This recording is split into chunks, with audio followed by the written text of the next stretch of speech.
19-year-old waitress Colleen Perry is suing her sister, Jennifer Rashid, for wrecking her car. Jennifer says the vehicle had bald tires. Ms. Perry, the defendant is your sister. Yes, ma'am. And you're suing her because she borrowed your car and she totaled your car. Yes, so ma'am. you want her to pay for, really, a new car for you. You didn't have collision insurance on the car.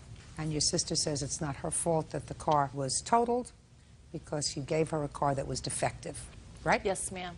Okay. When did you borrow the car, Ms. Rashid? On August 18th, because I had a doctor's appointment. Colleen was supposed to bring me to the doctor's appointment. Did you live together? No. She and her boyfriend lived together, and I spent the night with her so she could take me to the doctor in the morning because my other sister, who I count on to take me to these doctor's appointments, I just found out I have Hodgkin's lymphoma. She couldn't do it, so Colleen was my chance to go to the doctor. She was my only way. So you slept at her house the night before in order to go to the doctor? Yes, ma'am. Correct? Yes, ma'am. Why didn't you take her to the doctor? I was sick. Where was the boyfriend? He'd just come home for lunch. So he was there? Yes. Why didn't he take her to the doctor? Because he had to go back to work. What kind of work? I'm an auto mechanic. I only get a 30-minute lunch. I come home early to try and wake her up, but she wasn't feeling good. Okay, so you took the car because your sister wasn't feeling okay. She wasn't feeling good, so I said, I'm going to take the car. And Eric told me, he said, well, if you take the car, you need to be careful because the tires are slick and you'll run right off the road. And that's exactly what I did. It was raining. It started to get kind of flooded. The water was about this high on the road. Okay, so he told you that the tires were bad? Yes. So he warned you? He warned me, but I still had to go to the doctor. So you took the car anyway? I did.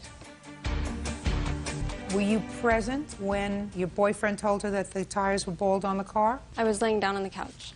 So you knew that the tires were bad on the car? Yeah, the two back tires were bad. And you let her take the car anyway? Yes, ma'am. So why are you suing her? You gave her a defective car. Why are you suing her? Because when she wrecked the car, we went to the hospital. And at the hospital, she said that she would pay me back. She said, I don't know how I'll ever repay you, but I'll pay you back somehow. Well, right now she doesn't want to pay you back. Right now she says you gave her a defective car and it almost killed her. Right? Which you did. You gave her a defective car. Why in the world would she pay you for putting her in a position where she could have been killed? But she knew that the risks whenever she took You knew the risks. But she knew, too. She sure did. You placed her in harm's way. You should have said, you know, you can't take this car. This car is in very bad shape, and you can't take the car because if you take the car, you may get killed, and I don't want to be responsible. So, goodbye. Your case is dismissed. Parties are excused. You may step out. 24-year-old receptionist Valeska Harp is suing her former neighbor, 24-year-old production assistant Brian Armstrong, for the cost to repair her vacuum cleaner. Brian says he borrowed the vacuum to clean his apartment after it was egged. Is that the offending vacuum cleaner? Yes, it is. Okay. Mr. Armstrong, you are Miss Harp's neighbor, or were Miss Harp's neighbor. And according to what I read, somebody or some group of people decided, I haven't said anything yet, why you have this silly look on your face? Just listening. Good. Listen intently. I am. Somebody egged your apartment. Yeah. You made a big mess all over the place, and you went next door and asked Miss Harp if you could borrow her vacuum cleaner. Miss Harp says that when you returned the vacuum cleaner to her after having tried to vacuum up all this wet slop that was all over your carpet, that the vacuum cleaner didn't work anymore and it was ruined. And Mr. Armstrong, you say that it seemed to work just fine when you brought it home. Yeah. Does it work anymore? Now it does because I had it fixed. Do you have a bill? Yes, I do. When was your apartment egged, Mr. Armstrong? About last weekend in April. By whom? I have no idea. Did you make a police report? No, it was reported to the management downstairs, but I don't think any police. Not them, you. Why didn't you report it to the police?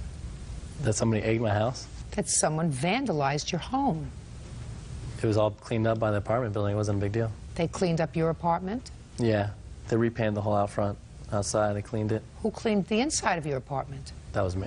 Why did you use that vacuum cleaner to clean up all the wet stuff in your apartment? I didn't clean up any wet stuff. What happened was my sliding door was open, so some of the eggs, 2 or 3, had gotten inside.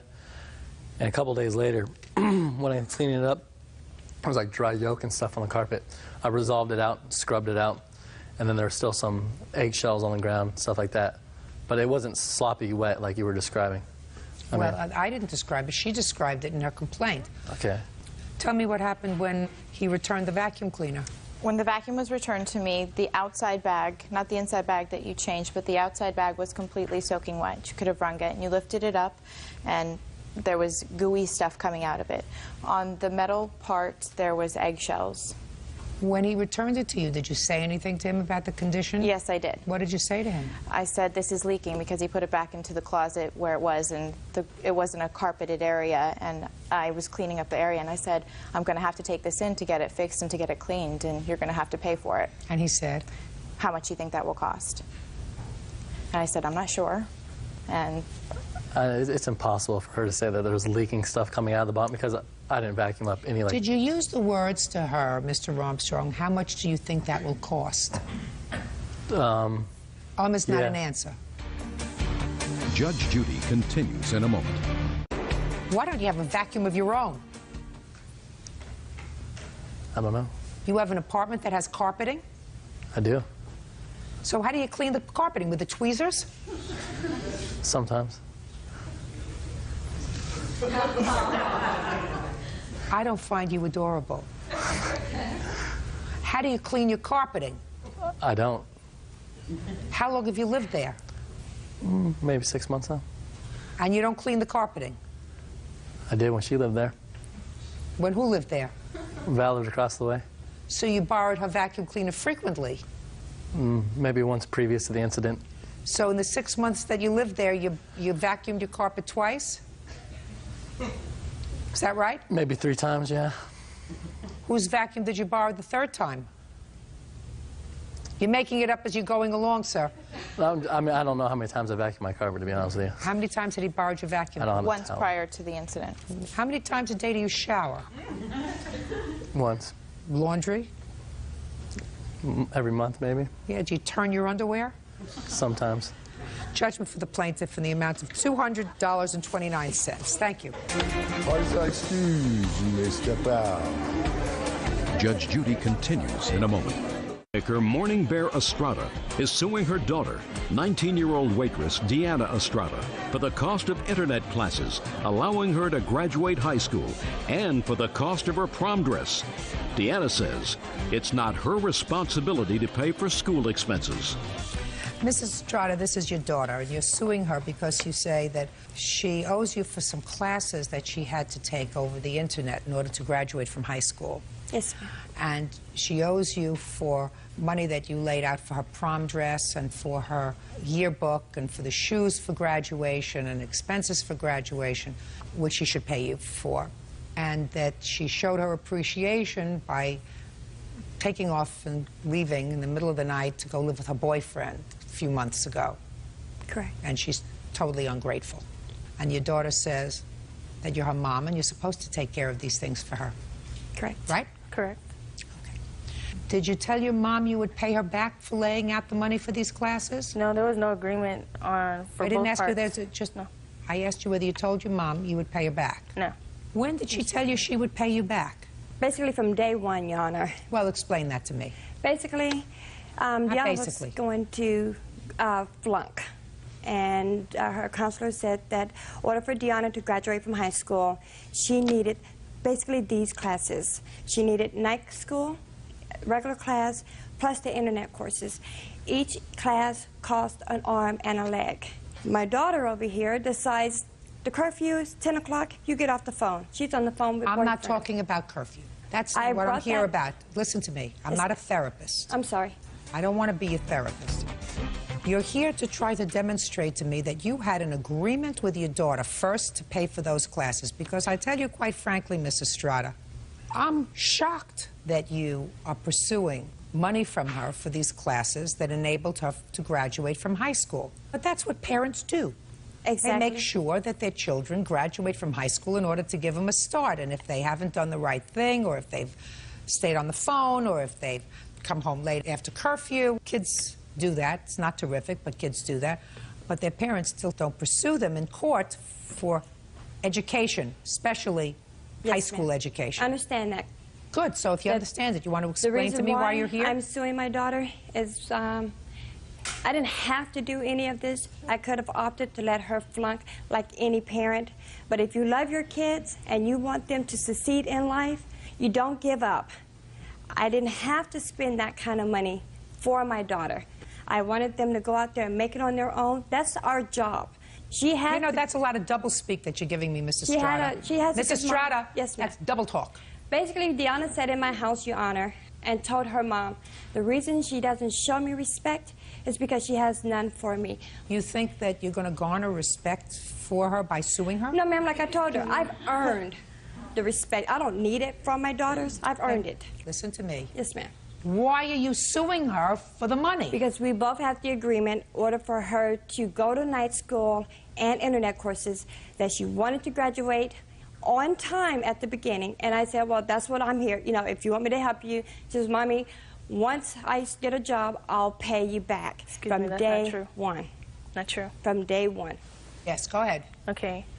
Honestly, on my part, I don't think I should be paying her back because that is her job to help me graduate. Did you tell her, listen to me, Deanna, did you say to your mom, if you help me out so that I can graduate on time, when I get a job, I'll pay you back? No, I did not. Now let's talk about the prom dress.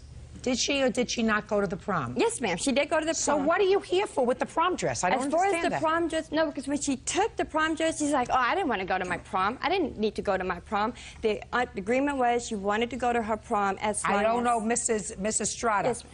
Why are you here, madam? I'm suing my daughter for the simple fact, when my daughter tells me she has no respect for her mother after putting the effort in. Mrs. Strata, and the agreement was she was Mrs. supposed Strata, to pay me. I think that it's a very bad idea that you sue your daughter. I understand, Your Honor.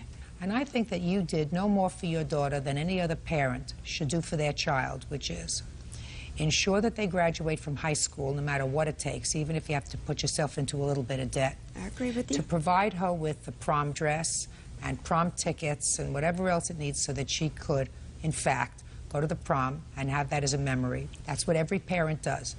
You don't have the right to come to court and sue your daughter. I cannot even afford this, ma'am. Listen to Your me. Honor. Then you shouldn't have done it. That's just my point was... Listen to me. Then you shouldn't have done it. If you can't afford it, don't do it. That's why she said that she would pay me back if I would Mrs. help her Strata? out. Yes, ma'am. I don't believe that your daughter... I'm speaking. I don't believe that your daughter promised to pay you back for these things at the time they were done. I have And proof. whether or not... I do have the proof. Mrs. Strata, from me you get nothing. Well, Your Honor, Zero. Listen to me, Mrs. Strata. Nothing. You did no more than what any parent of a child in high school is supposed to do, which is ensure that they graduate from high school, and if you didn't have the money to do it, you shouldn't have done it. Exactly. Good. Goodbye. Parties are excused. You may step out. Truck driver Evelyn Woodall is suing her son, Arnold Cruz, and his wife, Annie Cruz, for the return of money she paid for a truck. The couple is countersuing for vandalism to the truck in question. Miss Woodall, is this your son? Yes. And his wife? Yes. According to your complaint, there came a time when you were living with them. Yes. And you needed a new vehicle. Yes. And you agreed to purchase a truck of theirs. And the agreement was that you would make $400 a month payments, Correct. maintain the insurance until the truck was paid off. Correct. You made payments, according to you, faithfully, with the exception of the last one that Correct. was some sort of a problem. And your daughter-in-law and son repossessed the truck. Correct. You want all the money that you put into it. Correct. And your son and daughter-in-law say that you missed a payment, that you did not maintain the insurance as you should have, and that you did not keep the truck in good repair, as a result of which they have to have it repainted and refixed, whatever, and they are counterclaiming for that amount. When did you purchase the truck? February of the 15th of 2004. And what was the purchase price of the truck? They sold it to me for $6,500. What year truck was it? A 96. What was the Blue Book value of the truck? I think it was $3,500 or $4,000. So why did you agree to pay him $6,500? Because I didn't have good enough credit to go out and buy my own. Was the Blue Book value of this truck $3,500? No, it was not. What was it? It was 72 when we pulled it up. $7,200. Is that in excellent condition? Excellent condition. Was the truck in excellent condition? Yes. When you say that, you're looking up at the sky when you say yes. Well, because there was a dent that her son had put into the truck. So it wasn't in excellent condition? No. Well, what was the value of it if it wasn't in excellent condition? The last time I looked, it was in fair well, maybe condition. we can find that. Bird, do you want to see if you can get me a Kelly Blue Book on this truck? Sure. A 1996 what? Chevy S10. Be right back. Thank you. Okay. While Bert is doing that, you agreed to pay them $6,500. And how much did you make in payments altogether? $3,900 with a balance of $2,600. Okay, $3,900. Correct. Is that correct? $3,100. You have receipts for $3,900? It could be. $3,100? Yes. Okay. Your daughter-in-law seems quite sure of herself when she says $3,100. Yes. Leaving a balance of $3,400. That's right. What do we got? Chevy S10, 1996. Fair condition. $900. $900? That's what it says. How about in medium condition? Good condition is $1,300. Private. You want private party? Yeah. Okay. $2,300. Would you show them, Bert, so that they don't think that you're fooling them? So no one picking 4-cylinder? Yeah, but extended cab's down here. It has to be extended cab. You didn't tell me it had an extended cab. Come It's on, an work with extended me cab. here. All right. Okay, so here's the extended cab down here. Okay. All right. 3250. Go. 3250, Judge. $3,250. So that's the best case scenario for the defendants is $3,250 should have been the sale price. $3,250. So they doubled that and sold it to the mother for $6,500.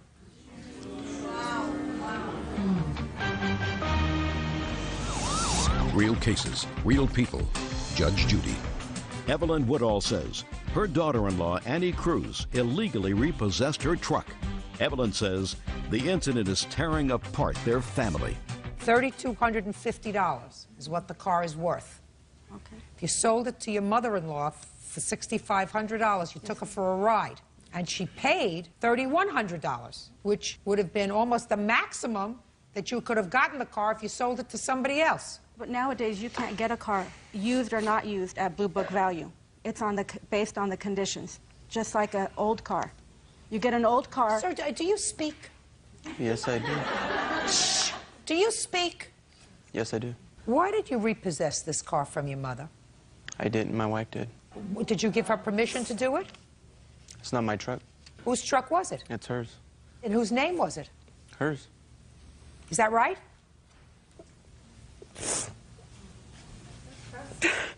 It was in your wife's name because she purchased it? Yes. Before you were married? No.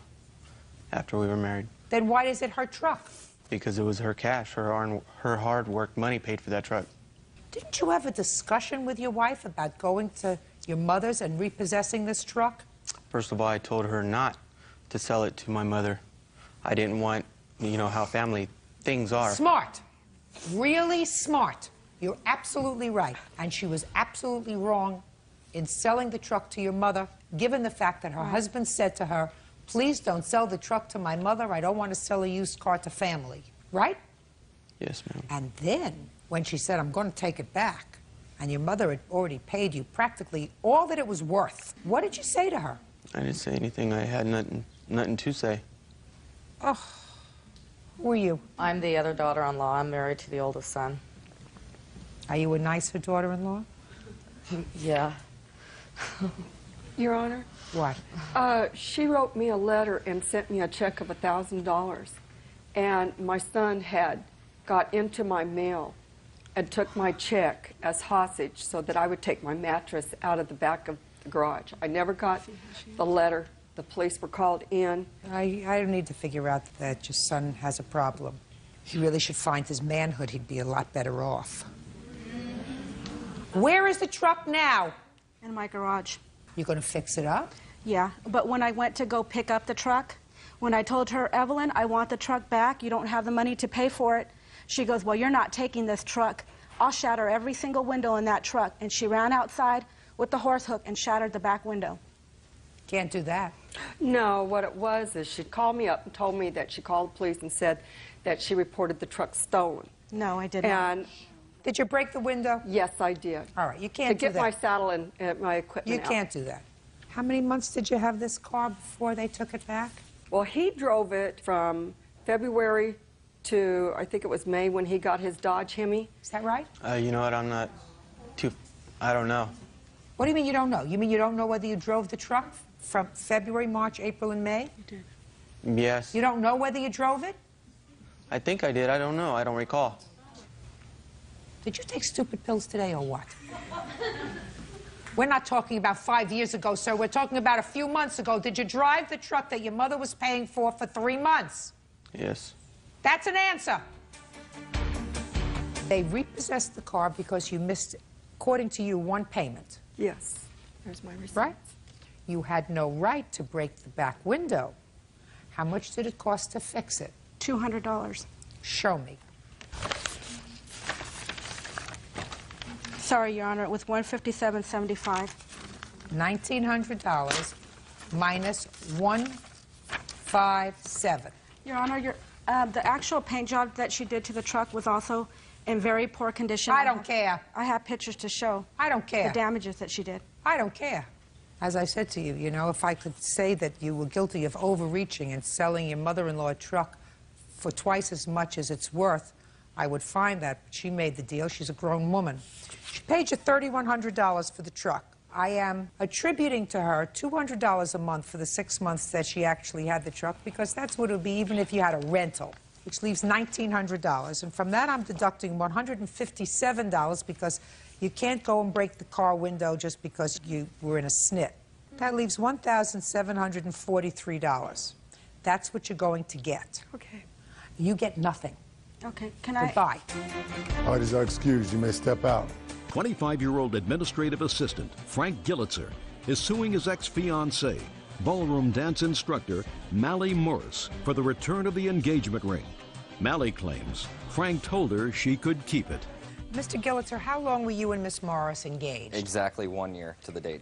And when did you become engaged? October 18th, 2002. And when did the engagement terminate? October 18th, 2003.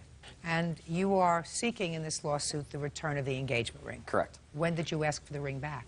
I believe the correct date on that is the end of January. Once we terminated the relationship October 18th, and then at the end of January, that's when I asked for the ring back, because we started talking again and trying to reestablish the relationship at the end of November.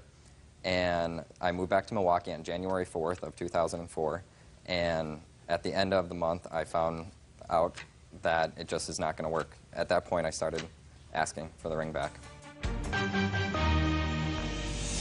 Real cases, real people. Judge Judy. Frank Gillitzer says his ex-fiancée, Mally Morris, owes for the return of the engagement ring. Okay. What did Miss Morris say to you the first time you asked for the ring back? The first time, she said no, she's not giving it back. And Did she give you a reason? Honestly, at that time, no. I have emails stating that she's just not returning anything of the ring or... Well, let me see if you have an email with regard to the ring. Here are 3 emails stating that she's not giving the ring back. Why wouldn't you want to give him the ring back? Well, Your Honor, I had already returned the ring, and then... When did you return the ring? I returned the ring on the day, October 18th, that I removed my items from his home. Following that, we did start talking again. We became friendly. He asked me to please keep the ring. He didn't want the ring. He didn't want the emotional attachment. I said, all right. So what you're telling me is he told you to keep the ring? Yes. And I have a statement from him to that effect. I only have one email on January 31st where you say I'm not sending it back. Correct. I didn't have the ring. At the time that he emailed me, he had become more and more erratic as we had progressed in our relationship, and we'd been in counseling, and he had been on some drugs to help him deal with it. When I received his first email, I didn't know what to think of it because I thought that he was in possession of the ring at the time. When was that? I think he came into the possession of the ring in December. We went to a meeting together at KU. In the car, I had the ring, and I also had a dance videotape. Where was the ring? It was in the cup holder of my car. Why? I had just taken it off. I have kids, and I take it on and off, and I had left it in the car. But after that night, I could not find either the video or the ring. And I you had had gone assumed- together Yes, to the and we meeting? had gone together. In the same car? Yes. You remember going to that meeting? I remember going to the meeting, and I remember the tape. I purchased that tape because we were both dance instructors at the time, and to use it for choreography, I told her that I purchased the tape, I would like to take it and make a copy of it, and I'll give you the copy of the tape. So you took the tape? Correct. With her permission? Yes. Is that right? No, ma'am. He told me that at a later date. When I found that he had the tape, he said, don't worry, I'll give you a copy of it. Is that the way it came about? No, it's not. We discussed it earlier, prior to that, back at the end of November. Well, from November to the time you took the tape in December, did you discuss it with her? Yes, we have. That night, did you discuss it with her? No.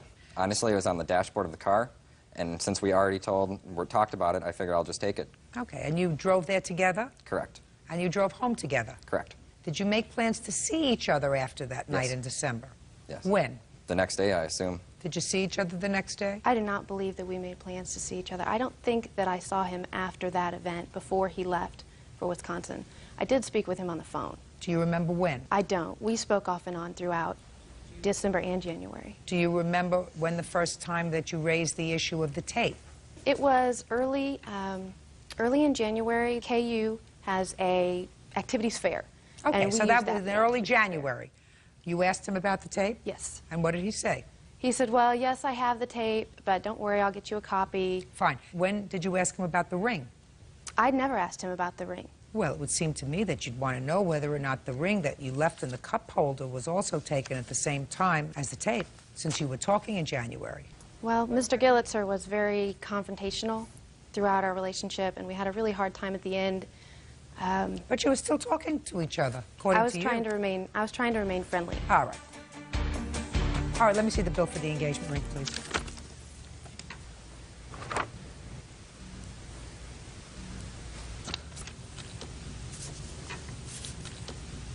Okay. Not a very difficult case. Miss Morris, it's been my experience that if something doesn't make sense, it's usually not true. I'm a tad older than you are. I have never taken off one of my rings and left it in the cup holder in a car. Never.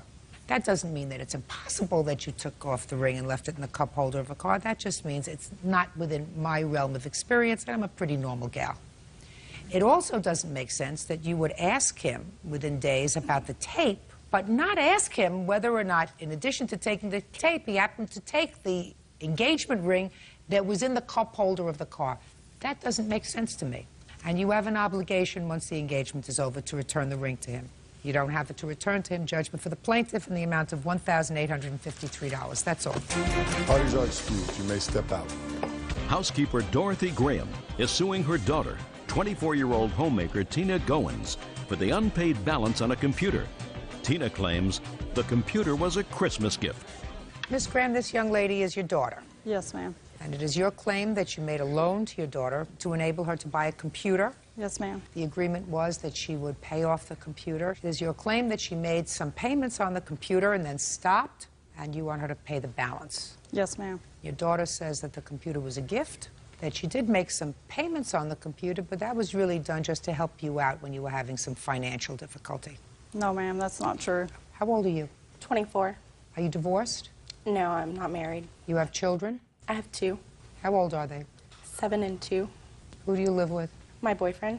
Is he the father of any of these children? He's the father of my 2-year-old. Does he work? Yes, he does. What kind of work does he do? He does construction. Does he work all the time? Every day. Does he have children? Just other the than one the we have 2-year-old? together. That's the only child he has? Yes. How long have you been living on your own? Since I was 15. How come? Because I moved out with my first son's father. And you moved again? Yes. With your present boyfriend? No, on my own. Me and just my son. Real cases, real people. Judge Judy. Dorothy Graham says her daughter, Tina Goins, owes for a computer. Dorothy claims Tina started paying for it and then stopped. Tell me about this computer. Well, it was Christmas of 2000, and before Christmas, I had asked my mom if she would co-sign for me a computer because I was pregnant and I wanted to stay at home and do medical billing from home. Well, she said, no, I'm not going to co-sign for you. I'll buy you one for Christmas. It'll be a gift from me to you for Christmas. And I said, okay. And She didn't get the computer at Christmas because I lived in a small duplex and I was fixing to move and I didn't have room for it. So we waited until like February of March of 2003 and then we ordered the computer through Dell and she paid for it. There came a time when you made some payments. When was the first payment that you made? The first payment that I made was in October of 2003. October, why did you make that? Because she was hurt on the job and she was off of work and she didn't have the money to pay for it at that time. Did she call you and ask you to do it? Yes, she did. And how much was that payment in October? $44 a month. How many payments of $44 did you make? Probably about 7. When did you stop making the payments? In August. Why? Because our car broke down the day the computer payment was due, and that's all the money that I had in the bank, and we had to get our other car fixed because my boyfriend needed a way back and forth to work, and I have kids I have to take to school every day. Okay, now let me hear you. Well, she approached me to buy her a computer because her credit was bad, and she said if I would get it on my credit, then she would pay it off in March when she got her taxes, and she hasn't done that. Did you have a discussion with her at that time? Yes, I did, and at that time, she had just had my grandson, and she told me she was going to pay for it, and then she bought a new car instead when she got the money. When did you start to make payments on the computer? The first payment I made was in March. And how come you made the first payment? Because she didn't have the money to pay it. Did you have a discussion with her about it? I believe she gave me the money back in March, and the last 3 payments I've made, well, the last 4. When did you ultimately confront your daughter about not making the payments on the computer? When I was sent a done saying it hadn't been paid. Sure. It should be, this should be it. I believe that's it.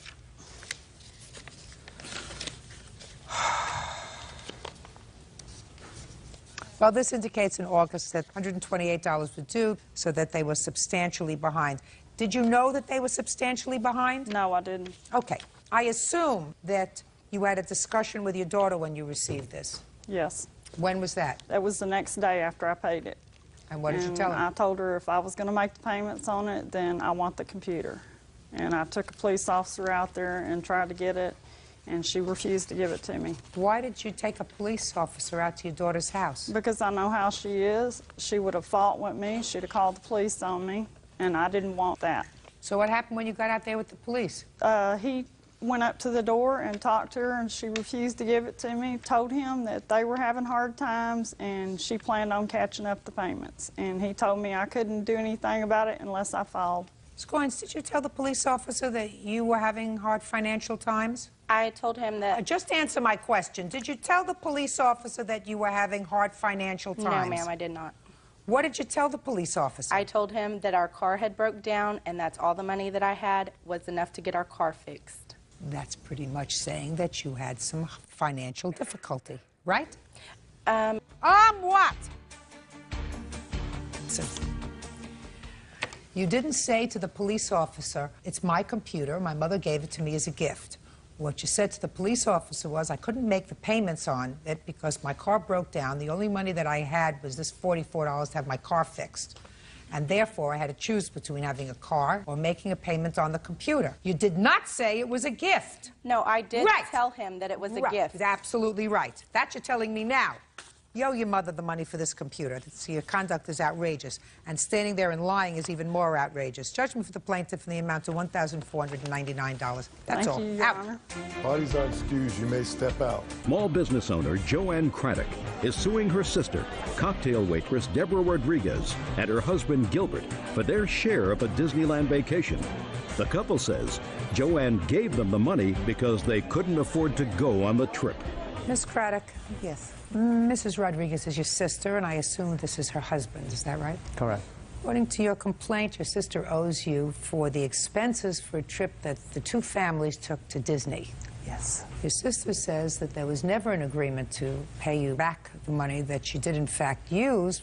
She had some financial problems. You insisted that she accompany the family to Disney, told you would take care of things, and that this whole thing stems from an unfortunate incident surrounding your father's death. When was the trip to Disney? November of 2003. And was it an overnight trip or a day trip? We were there for a week. Debbie and Gilbert took our van, and we took our other van. and drove down, and we stayed at a timeshare for a week. So far, is that true, that you took their car? Yes. And the trip had been planned for both families? Yes. So why did it become necessary for you to take money from your sister? On November 9th, I got in a car accident where it was a 3-car accident. One car hit my car right on the driver's side door. I was taken by ambulance to the hospital. Had to be out of work. The car had over $5,000 worth of damage. So I had to call my sister and tell her that I wasn't going to have the money to go. She really wanted us to go on this trip. Is that what, did she call you? At all. Okay. Tell me what she said when she called you and told you she needed your car. We had offered her our van, and they would just put the gas in it, and we would take our other van, and the timeshare was already paid for. We each had our own timeshare. Had you paid for it already? Yes. How much was that? $220, I believe. We paid for that almost a year before we went, so that was all So paid the for. room was paid for? Yes. So what was the conversation about money that you had with your sister? They told us that they were low on money, they didn't have any more money, and we said that we would put things on our charge for you, but don't let me have to take you to Judge Judy. Honest to God. And here we are. Judge Judy continues in a moment. Things went very badly. She was behaving badly. She was making everybody very uncomfortable, and I had to kick her out of the house. Real cases, real people. Judge Judy. Joanne Craddock says her sister and brother-in-law owe for a trip to Disneyland. Deborah and Gilbert Rodriguez claim the money was a gift until a family argument changed everything. So she started to put monies on the credit card for your family. Mm-hmm. What makes you think that she wasn't expecting to be repaid when you could afford to repay her? I couldn't afford to repay her, and she knew that. I said, what makes you think, considering you are not families who have lots of spare cash, car hit you, I assume that you're suing the driver of that car? Yes. So eventually, are you going to either settle that lawsuit or come into some money? Why would you think that your sister, who doesn't have a lot of money, would not expect to be repaid? Because I called her before we took the trip, after my car accident. I'm a cocktail waitress. I live on my tips. Yes. I knew I would not have enough money to do this trip. And she said to you, what? She said, I want you to go on this trip, and I'll help you out. So my question to you is, I'm going to come back to my question. She helped you out. She gave you a car to go down in. Why would you think that you should not send your sister $50 a month and say, listen, thanks for helping me out, my family, we all had a great time on the trip, and if it wasn't for you, we really couldn't have gone. I'm going to send you $50 a month till it's paid off. It was never alone, and the only time it became an issue, she filed for this suit the day after my father died. And the reason she did that was because she was making everybody very uncomfortable. She hadn't spoken to my father in 15 years. She wouldn't have been at my father's house if it hadn't been for me. I pushed for that because I thought it was only fair that she see her father before he died. And things went very badly. She was behaving badly, and I had to kick her out of the house. My aunts came from Rochester, New York, an 8-hour trip. She wasn't allowing them to spend any time with their brother. The situation became out of hand, and I had to throw her out of the house. That is when she said, you're going to make my life miserable, I'll make your life miserable for the rest of your life. And the next day, my father died on the 11th. On the 12th, she filed this suit. It had never been an issue until that day. Everything she just said was a complete lie. Was there an incident that happened prior to your father's My death? father's wife did not want me around for 15 years. I only live a quarter of a mile from my father. Okay, so it was my father that died also. Except my sister and I are adopted, and we have never gotten along, okay? We were trying, once again, to have a family. My sister did work very hard so that I could see my father. And I did spend 36 hours up with him because I had not seen him in 15 years, other than twice in the mall. And it wasn't my doing, it was his wife's doing, you know. She's his wife. Whatever. So, yeah. So everybody was in the kitchen. I was staying with my father, not doing anything. And my sister said, we need to talk. And I, you know, can we do this later? You know, he's got hours here. And I wanted to be with him as much as I could. And all of a sudden, she's telling me how she's going to call the police. And I never went to my father's wake or his burial because she told me I'm the one that was making everybody uncomfortable. All right, Stayed well, away. that's unfortunate. But now that my father's dead, he was the pole for us to get together or do anything. And, you know, probably after today, I'll never see my sister because we aren't close. Well, that's unfortunate. It is unfortunate. It's very unfortunate. That's unfortunate. But that's not the issue. The issue is there an expectation, an understanding that that money is going to be repaid at a time when you get back to work and your financial situation is improved? I have to determine whether that was your understanding with her. Okay, can I say something, Your Honor? You can say something quickly. There was no understanding on that matter. Would it have been nice to have paid that? Yeah, I think basically, but after this was filed, this frivolous lawsuit, no, I think we don't owe that. We never agreed to that. Well, let me ask you, if it was nice before, It would have been nice. For you to pay them back, right? Perhaps. Mr. Rodriguez, you know, life is about being a moral person. I agree, Your Honor. You're mouthing the words. You're mouthing the words, but you're not doing what you're supposed to be doing. If you're a moral person, and if you are unemployed, and you have 2 children, are these your 2 children? No, but I would consider my 2 children. He's their stepfather. Do you have children? Yes, I do. I have one Where are child. they? Texas. How old? He's 22. When was the last time you saw him? Almost not an About 2 answer. years. 2 years ago? About 2 years ago. I mean, don't you wake up some mornings and say, oh, I have a child that I haven't seen in 2 years? Yeah, I do.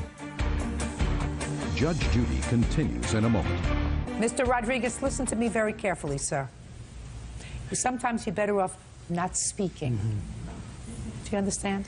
True. Especially when it's not your family. I understand, Your Honor. Good. But it just boils my blood that she's going to stand here and just makes silly accusations. Mr. Rodriguez, she's not making any silly accusations. I think so. She's saying that her sister and her husband, 2 able-bodied people, had to borrow money from her.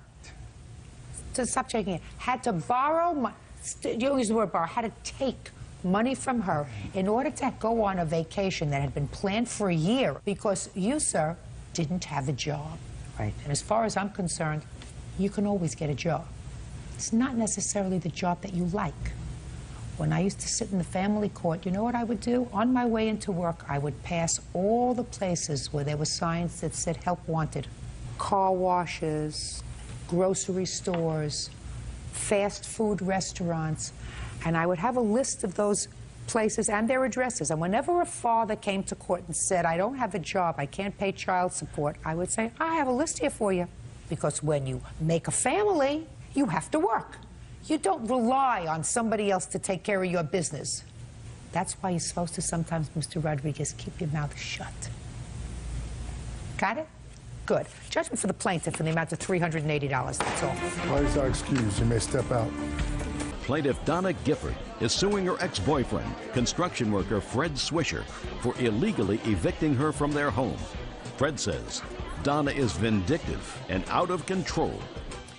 Ms. Gifford, you and the defendant lived together as boyfriend and girlfriend from when to when? From October of 2003 till June of 2004. And you moved into his apartment? His house, yes. Into his house? Yes. Did you pay him any rent? Yes, I did. When? June of 2004. So from October of 2003 until June of 2004, you paid him no rent? No. Now, this lawsuit is about the fact that you claim that sometime in June of 2004, you gave him a check for $500. And within 2 days of that, he locked you out of the house. Correct. So you want not only your $500 back, but you want 10 times those damages because you claim he illegally evicted you Absolutely. from the house. Why did you put her out of the house? This all happened on the 17th, which was Thursday. On the 12th, it was a Saturday. We got into a real bad fight. Was it a verbal fight or a physical fight? Verbal fight, but the police were called later that day. Okay. That was on the 12th? Yes. What happened after the 12th? Well, Sunday we got back together, made an amends. Monday she wrote me a check for $500. $400 of it was supposed to be to help pay the bills. $100 of it was supposed to be to pay for my phone that she threw in the canal on Saturday. Did you throw his phone in the canal on Saturday? No, I did not, Your Honor. What happened to his phone? I don't know. Don't smile. What happened to his phone? You don't make up a story like that. I don't know what happened to his phone. It was in the canal. It fell off his boat. It went into the canal. How did it get there? We were on the boat that day. And? And I don't know how it got in the canal. It was in the canal. How did it get into the canal? I never had possession of my phone that day. She had picked it up and stuck it in a baggie when we got on the boat, because that's what we usually do so they don't get wet. And then the next day, we couldn't find my phone, and I took off. Later, she had called me and said, I seen it in the water by your dock, and she fished it out. Okay, so she didn't throw it into the canal. You didn't have a fight on the boat, did you? Oh, yeah. Well, you did have a fight on the boat. That's where it all started. Well, it seems to me, Miss Gifford, that it was a good idea for you to not live anymore as a couple. Wouldn't you say that? Well, yes, in a sense. What do you mean I in could a say sense? that. Well, yeah, but listen to me. If you're fighting with somebody, to the extent that the police are called, it's a good idea that one of you leave. Correct. Well, you didn't expect that to be Mr. Swisher. It's his house. Correct. So it had to be you. Correct. So why didn't you leave after this altercation on the 12th? Because he kept telling me, nope, I don't want you to go. I'm sorry, I got drunk. I shouldn't have acted this way. I'm sorry I locked the doors. I promise I won't do it again. Okay, fine. I'd stay or I'd move back in. I mean, this was a constant thing. You should have been smart enough to say, listen, I'm not going to be a yo-yo. I'm going to find my own place to live, or I'm going to pay rent, or I'm going to pay for my own expenses. Right. I don't need you. Do you work? I was working at the time. I got fired because of this. So, let's talk about the $500. On the 15th of June, she gave you a check for $500. Yes. And then 2 days later, you changed the locks. No, I didn't change the locks. She agreed to move out, and I moved her out for her. Fine. Terrific. So you have to give her back her $500. Even for the cell phone? Yeah, because I don't think that there's proof that she vindictively threw the cell phone overboard. You said you handed her the cell phone, you put it in a baggie, as you usually did, and she asked her where it was, and she said she saw it in the canal.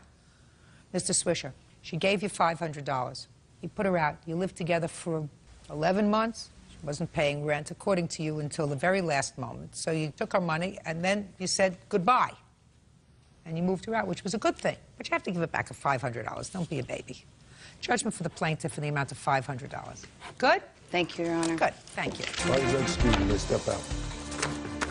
Salon owner Daniel Washington is suing her former co-worker, manicurist Gianna Shonen, for unpaid booth rent. Daniel says Gianna quit without paying her tab. Miss Washington, according to your complaint, you own a beauty salon. The defendant rented a booth from you in that salon. You claim she left owing you rent. Some $300 is what your claim is. And Ms. Showen says that you wanted her out. She left. She owes you nothing. When did Ms. Showen come to you to rent a space? I believe it was in April or May. When did she start to rent the space? I believe April. And what was the rental agreement? The rental agreement was every Saturday when she came in, rent was due $75 on Saturday morning. $75 a week? Yes. Starting when? In April. Okay. When was your last day at the salon? It was the end of July. When I got there, I had 65 clients that moved with me from a previous salon. By the end of the time of the salon, I only had 5 clients left. I have my bank statement stating the money that I had made when I was getting there and how it declined. Your Honor, she's lying. My last day at the salon was because I went to go put my booth rent in on a Saturday evening. She's lying. She locked me out of the salon. She had changed the keys. I called her that evening. It was very late, and she told me that she locked me out because she hadn't spoke to me. Okay. Ms. Washington, at some point, you boxed up her things. When was that? The last weekend in July. Now, what do you claim she owes you rent for? Booth rental. I have booth rental. How much? $300. From when? From June the 5th, she never paid booth rent. June the 12th, she never paid rent. Okay. June the 19th, I went out of town. She told me that morning, I'm going to come in and pay the manager. Don't worry about it. Keep going. June the 26th, she never paid rent again. She would show up and do clients, and we allowed her to do clients because she was thinking that we gave her a 5-day notice. I was on commission Shh. She was not on commission at that time. She's lying. I don't know what commission is as opposed to booth rent. Booth rent is you pay a flat fee every week. Commission is you pay out of everything you make. So between the 5th of June and the 26th of June, how much money did you give her? Your Honor, I was on commission during that time. When she took me off of commission, I didn't take her off of commission. off of commission. She told me she could not afford to have me on commission in her salon. In June, I was paying her cash. I was paying her cash. Show me receipts. She never wrote me receipts. Everyone in the salon has a receipt book, and they come to us and put the receipt in. So really, has she you're ever given me a self-employed. You're receipt? self-employed. Why would I give you a receipt? If you're going to speak to Ms. Washington, you want me to throw you out? No, I'm sorry. You want me to throw you out? No, I do not. Do you have receipts from June 5th to June 26th? The last, when I stopped writing checks, that's the last receipts that I have. Why did you stop writing checks? The copies of my bank You're going to be gone. statements. This is your last chance. Last chance. And you know, when I say last chance, it is your last chance. You got it? Yes. I'm serious with you. We don't talk out. This is a court. This is not a tea dance. Yes, Your Honor. You said that before. I had went on commission. That's why when she Just a second, Ms. Schoen. In May, were you on commission or booth rent? In May, I was on booth rent. And at the end of April, were you on booth rent?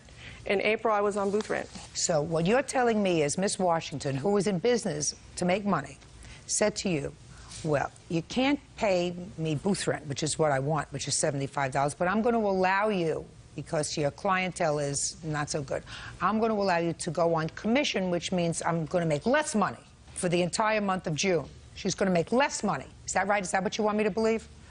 Is that, I just want to know, is that what you want me to believe? Yes, Your Honor, that's the truth. And then in the entire month of June, how much money did you give her? It's all written down inside my book on the money I made. Can I speak, Your Honor? Yes. Every single time that she made money, she only every single time said, this is what I can give you. This is what I can give you. Just a second. Ms. Washington, I believe you.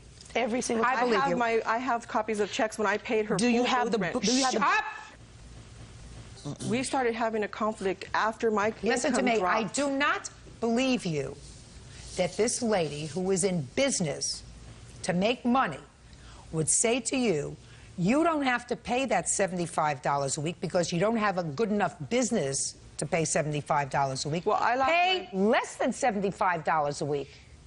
So, all right. Judgment for the plaintiff in the amount of $300. Thank you, Your Honor. Bodies are excused. You may step out. 22-year-old student Crystal Demmons is suing her ex-boyfriend, 25-year-old truck driver Anthony Anise, for his share of a trip to Niagara Falls. Anthony is countersuing for unpaid rent. Ms. Demmons, the defendant was your boyfriend for a while. He's not your boyfriend anymore. And the two of you are squabbling at this point in your lives over a little bit of money. So I'm going to make very short shrift of this.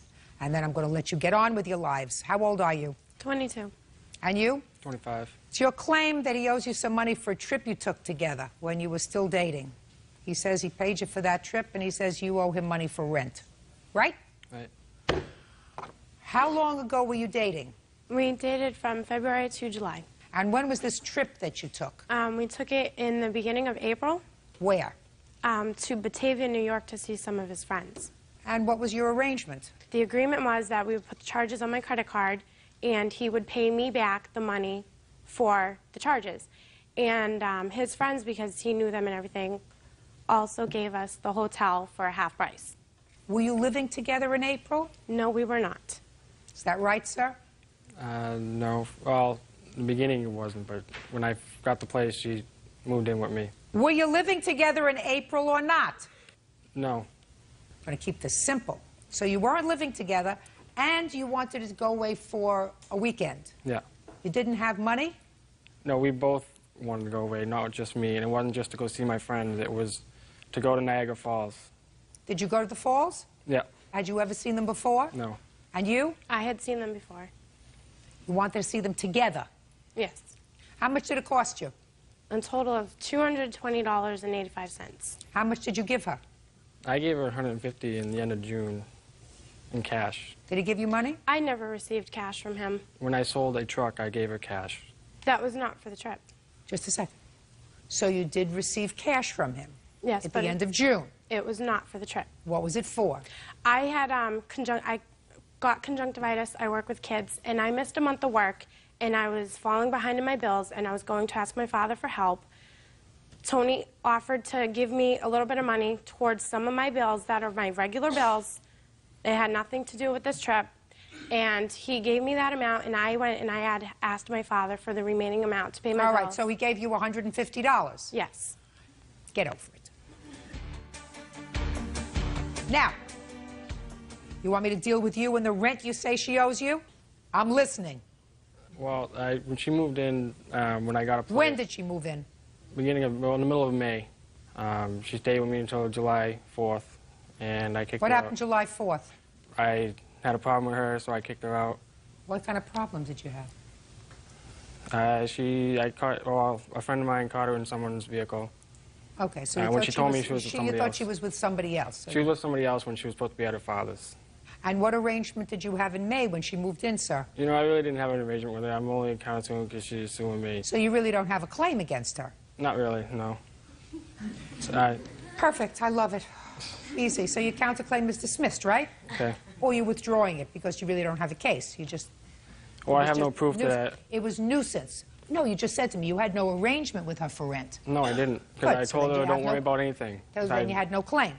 And I find that you did give her $150 because now she acknowledges that, which is enough to cover your share of the expenses for the trip to Niagara Falls. So your claim is dismissed. Goodbye, have a happy life, get over it, don't bother me. Internet jeweler Scott Siska is suing the mother of his child, 21-year-old restaurant worker Julie Grabarkowitz, for false accusations of assault, the return of his belongings, and for biting him on the arm. And that's this case number 271 on the calendar, the matter of Siska versus Grabarkowitz. Fine, Judge. Parties have been sworn in, Your Honor. You may be seated. Mr. Siska, the defendant is your former girlfriend. Correct. And you also have a child together. Correct. Boy or a girl? Boy. How old? Just turned a year, September 5th. Am I correct that you have custody of this child? That's correct. And that the defendant was recently awarded visitation of a supervised nature with the child. Is that right? Actually, the supervised visitation was recently put into effect. I had my son every other day as of June 1st, 2004. But now you have supervised visitation. And you exercise that visitation? Yes. Okay. I'm going to give you a couple of minutes to tell me what you're suing the defendant for, and then I'm going to try to figure out why you're suing her at all. Okay. In May, I moved... May of what year? I'm sorry. 2003. Well, okay, so well over a year ago. Yes. I moved out of my apartment and was staying with Julie. It lasted maybe about a week and a half. We had an argument, and I left her apartment. About 3 days later, she called me up and told me that how she had filed a police report on me. And what actually took place that night was I allowed my dog to jump up on the bed with me to go to sleep. She got angry. What kind of dog did you have? Siberian Husky. A very large dog? Yes. Why? She's my baby. Julie got very upset at it, jumped up and grabbed a hold of my dog, and I reached up and grabbed a hold of her arm. She went down and filed a police report the next day. About 2 months later, I get a letter in the mail asking me to be arraigned in court. Okay, so that's the false charge that you're filing. Correct. Against her. Now, when was your son born? September 5th of 2003. Were you with her when your son was born? No. I wasn't even called to the hospital. Had you lived together between May of 2003 and September 2003? No. Did you see her? Yes. Did you spend the night together? On a few occasions, yes. I'm going to get her version of it, and then I'm going to rule on that part of your lawsuit, okay? Okay. You want to tell me what happened when the dog was called up on the bed to share the bed with you? Okay, a Siberian Husky sheds horribly. I hated his dog, I still do. I reached for her collar to pull her off of the bed. I have a copy of the police report. He did not grab my arm. He grabbed my hair and he twisted me around and started choking me. Threw me to the ground, at which point I tried to get away. I was yelling for my mom, who was sleeping out in the living room. Finally, I was able to get away from him. He proceeded to follow me into the living room, threatened my mom, threatened to have his mom fight my mom. Okay. And then at which point we finally convinced him that we were either going to call the cops or get out. You know, my mom said we should go to the police right away. Okay, so that's your version of what happened. It wasn't just taking you by the arm, it was he was angry because you were pulling his Siberian Husky off the bed. Yes. Okay. Now, from May of 2003, after he left, until September of 2003 when your son was born. You socialized together? Not frequently. I didn't ask you frequently. No, yes, we did. You did? Okay. So whatever it was, you sort of made up. Yes. That's why you have no lawsuits, sir. Do you understand? Mm-hmm. There's such a thing in the law that we call condonation, which means even if she did file a police report because of, you say you grabbed her by the arm, she says it was a little more than that. After that happened, if you sleep together, which you say you did, right? Correct. You sort of condoned that conduct. She condoned your grabbing her by the arm, pulling her hair, twisting. She condoned it by sleeping with you. You got that? And if your version is correct, you condoned her filing this police report. Do you understand? Yes. So it was an expensive social event for you. I don't know how else to put that for daytime. That sounded good to me.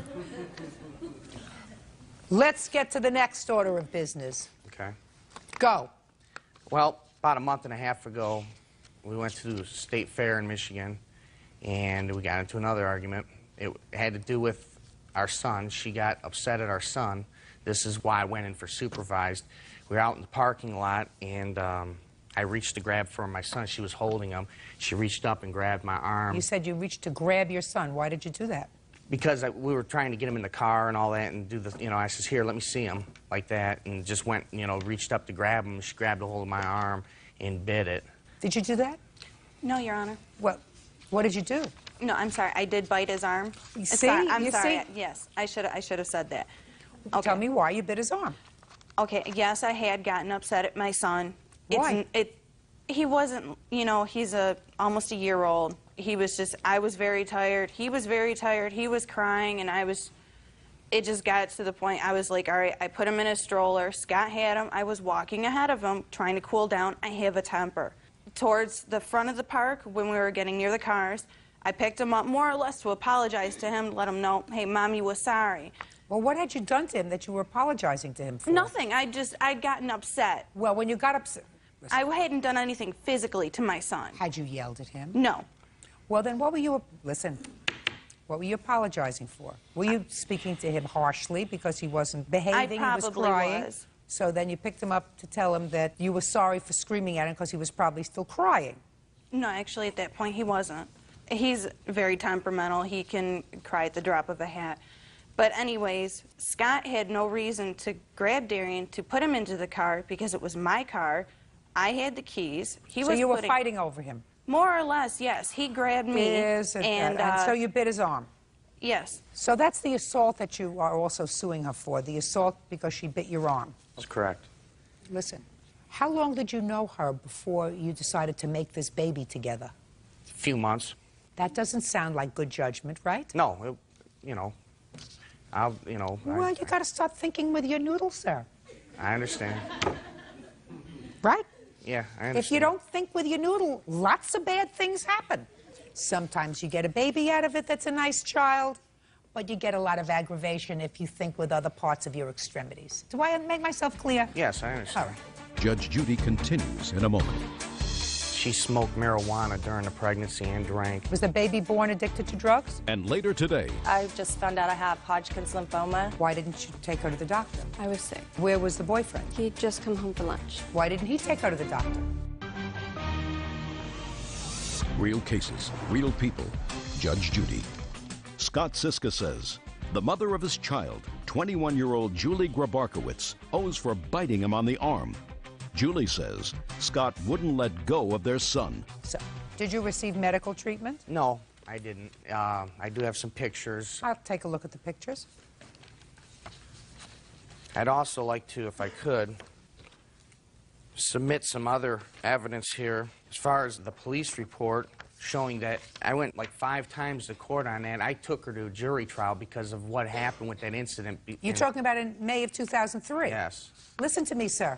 I believe that you took the case to trial and that eventually the case was dismissed. Is that right? Yes. Fine. I've just explained to you, and I assume you understood, that if you are intimate Don't come to me to complain a year and a half later that she did something wrong because now you're not getting along anymore. Okay. I told you before, sir. Okay. You didn't think with your noodle once. You're right. A month and a half ago when you went to the state fair together. Didn't think with you. If you're going to be the responsible parent, you have to start thinking with your head. No, you're right. Fine. Okay. You can't bite him. I understand. Biting, you have a bad temper, you have to go to anger management if you have a bad temper. It's not that severe. It's very severe, madam, if you are yelling at a year-old child that you don't have custody. Listen to me. He has custody of the child. He says, let's go to the state fair together as a family. A little bit of a mistake, but maybe, you know, under ordinary circumstances, if you're dealing with two rational people, that's a nice thing to do. You can't lose your temper because you're tired. You can't lose your temper. And if you do lose your temper, it suggests to me that either there is something clouding your judgment or you need some professional counseling. You have a baby that's a year old, and I assume that you want to be part of this child's life. This is your only child? Yes. The child is with his father? Yes. Who clearly still has a little bit of a soft spot for you because as of a month and a half ago, he was still extending an olive branch to go out and spend the day together, right? Yes, you know, I'm trying to... Trying to work it through. Well, So for if our he's- son's sake, you know. So if he's trying to work it through, I suggest you get a little bit of help. I don't want to work it through with him. Not work it through with him. I'm not talking about working it through with him. I'm talking about working through your temper. Yes, I understand And your that. other problems that you may have. Meanwhile, sir, how badly were you bitten? Well, I mean, bad enough that, I mean, you could see the marks in my arm. I mean, it was like bruised and, you know, for a couple weeks. Okay. And how much do you think she should compensate you for biting you on the arm? Well, I think I put in there for like $600. It's all the aggravation that I deal with her on a daily basis. This is not going to stop the aggravation.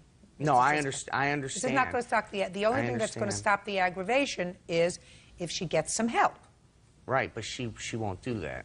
That's a big mistake. How old are you? 21. You have a drug problem? No. Did you? Yes, I used to. What kind of drugs? I used to do anything and everything. When did you stop? Over 3 years ago, anything and everything, and over almost a year ago for marijuana. In the past 6 months, have you used any drugs? No, I have not used anything, and I have proof to testify to that. Was the issue of your drug use raised at the visitation hearing? Yes, that is why I had a...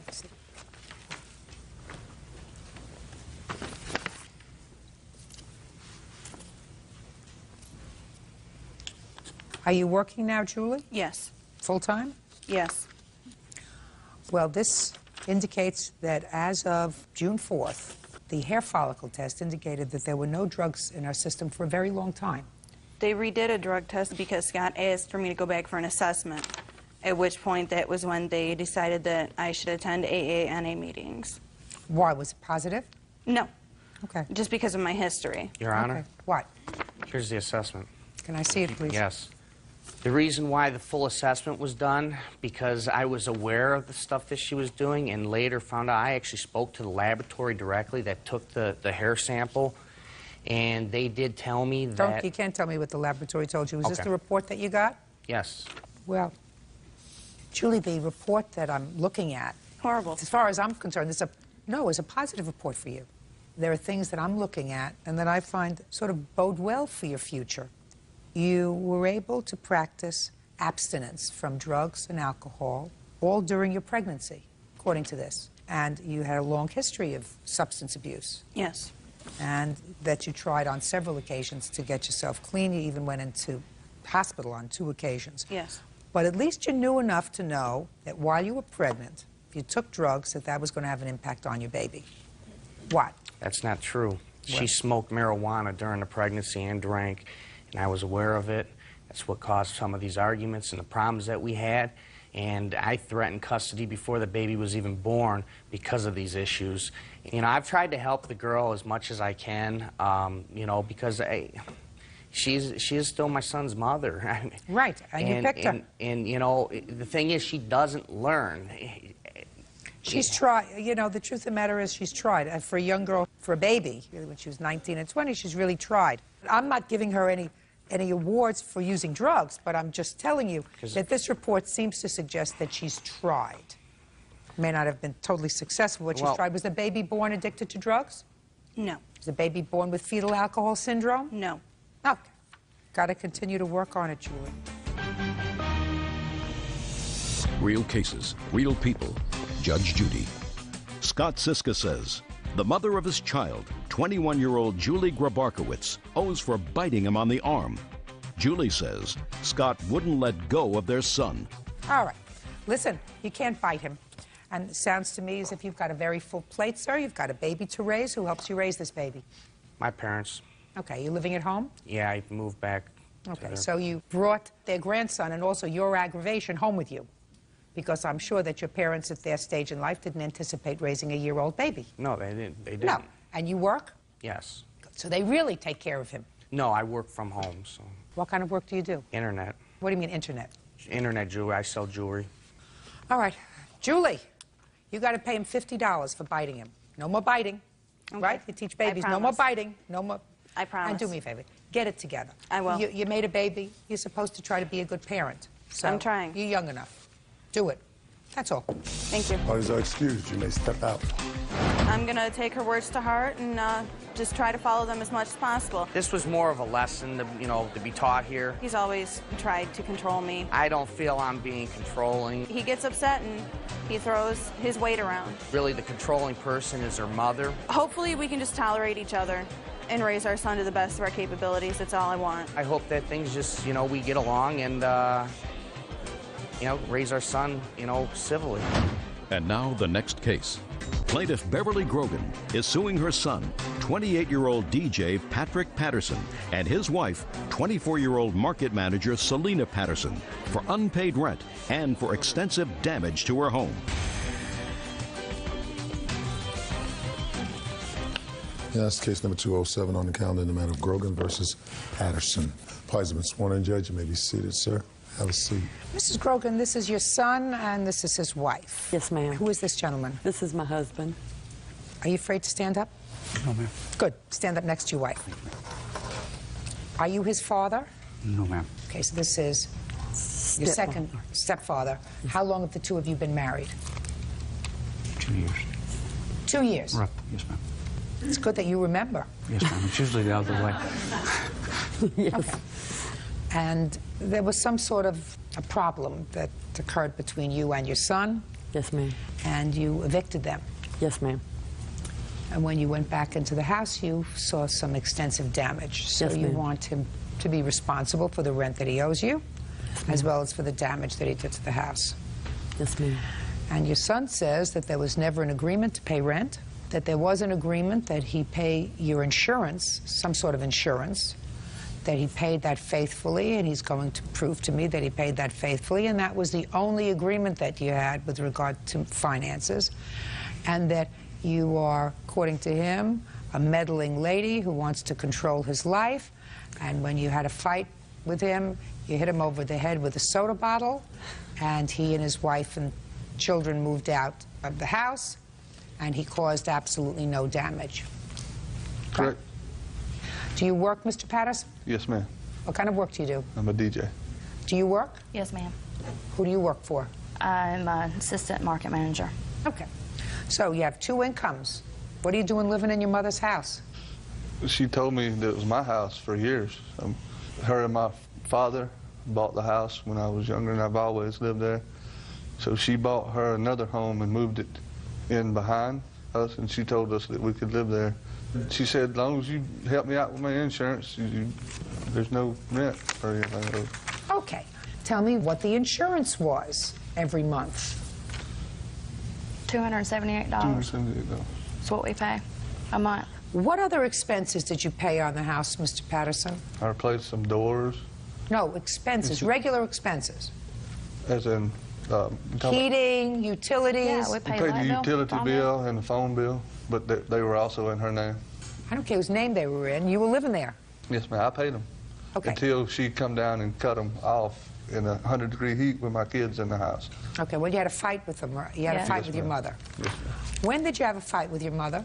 I don't recall the exact date. Give me the month. May. May. And how long had you been living in the house up until that point? I've been there 7 years. But she left for a period of 2 years. 2 years and come And back. I come back September 2001. When she was pregnant again. Ah, so you've been living there on and off for the last 5 years. Yes, ma'am. And you're telling me, Miss Grogan, that your son and his wife never paid rent? They paid rent one time. One time? One time. When? I don't even remember it. It was so long ago. It was so long ago, I don't remember. Okay. And you filed eviction proceedings against them after this May argument? Yes, ma'am. So why don't you tell me, Mr. Patterson, about the argument? She asked me for part of the cool ceiling, the trailer. Part of the what? Cool ceiling of the mobile home. I don't understand what that... It's a seal that goes on top. It's supposed to make the house cooler, and it seals it up from any leaks or anything occurring. Okay, so she asked you for that? She asked me for half, yes, ma'am. And I told her that I'm hard-headed, so she told me that I was going to pay it. Just a second. So she said, she asked if you would pay it, and then you probably said no. I said, if I have it, I will. And she said, well, you're going to pay it. Okay, so you said, if I had it, I would pay it. If I have it at the time. She wanted it later on in the week, and I said, if I have it at that time, I will give it to you. But she said, well, you're going to pay it, and I come back honest from her. If you're going to pay it. And at that point, when she told me I was going to pay it, I would have died before I would have paid it then. To be honest with you. So what did you say to your mother, who's allowed you to live rent-free in the house with your wife and 2 children for 7 years? After she got on the porch, she made some more threats. What did you say to her? I don't care what she said to you. She can wipe. She brought you into this world. She can take you out. What did you say to her? You can't say it in a courtroom, really. Oh, you can say anything here, sir. We have the ability to go bleep, bleep. I told her, you. Nice. So Let me see what I got here. I got a mother. How many children do you have, Miss Grogan? We have none. One. You have one. Just one. Him. See what happens when you put all your eggs in one basket? But if I can Just a second. Let's see what we got here, Mr. Patterson. We have a mother who allows you and your wife to live rent-free in her home.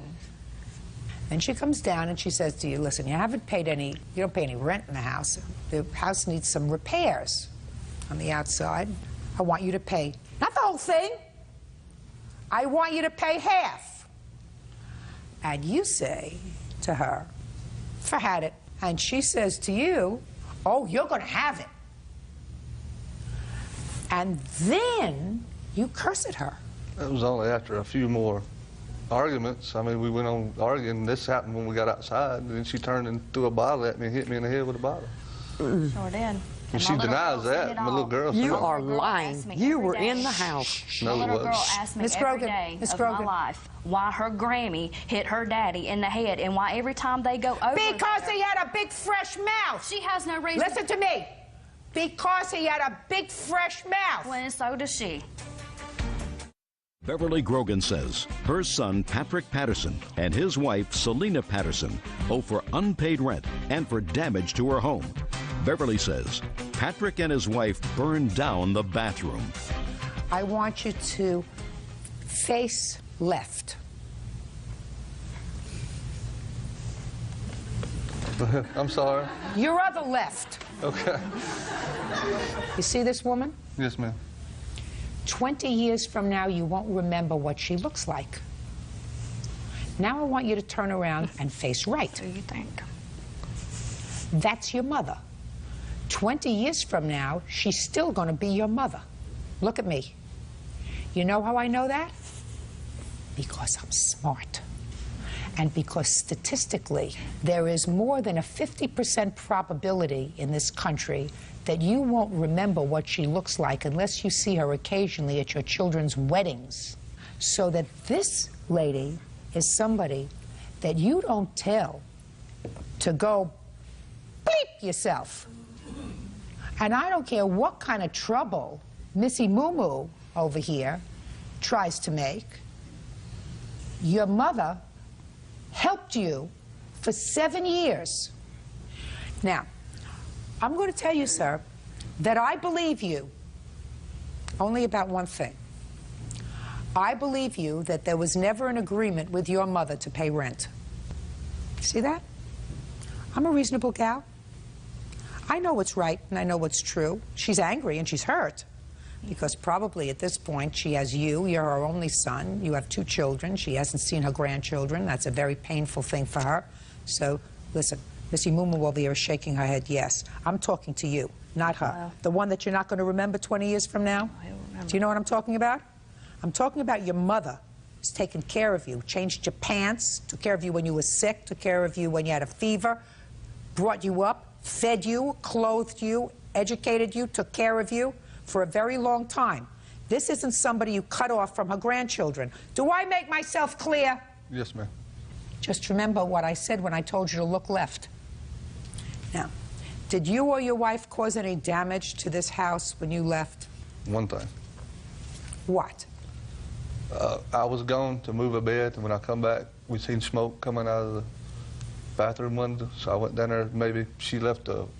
They never determined what it was. I think maybe a candle, maybe it's... You mean your wife? Yes, ma'am. And the wind blew the curtain, and the curtain caught on fire, and I put it out. I feel like it could have been fixed with some paint. Okay. So you would agree, Mr. Patterson, would you not, that this accident that you say was caused by your wife negligently leaving a candle burning in the bathroom is your responsibility to fix? Yes, ma'am. But I don't... There you go. I don't think it was as bad as it was said. All I'm going to do is look at her bills to fix it. That's all. The bills were fixed by an ex-husband. I don't care who they were fixed by. I don't care if they were fixed by Howdy Doody. I want to see a paid bill to have it fixed, because that is minimally your responsibility. You would agree with that? Yeah, but not as bad as it says. They say it is.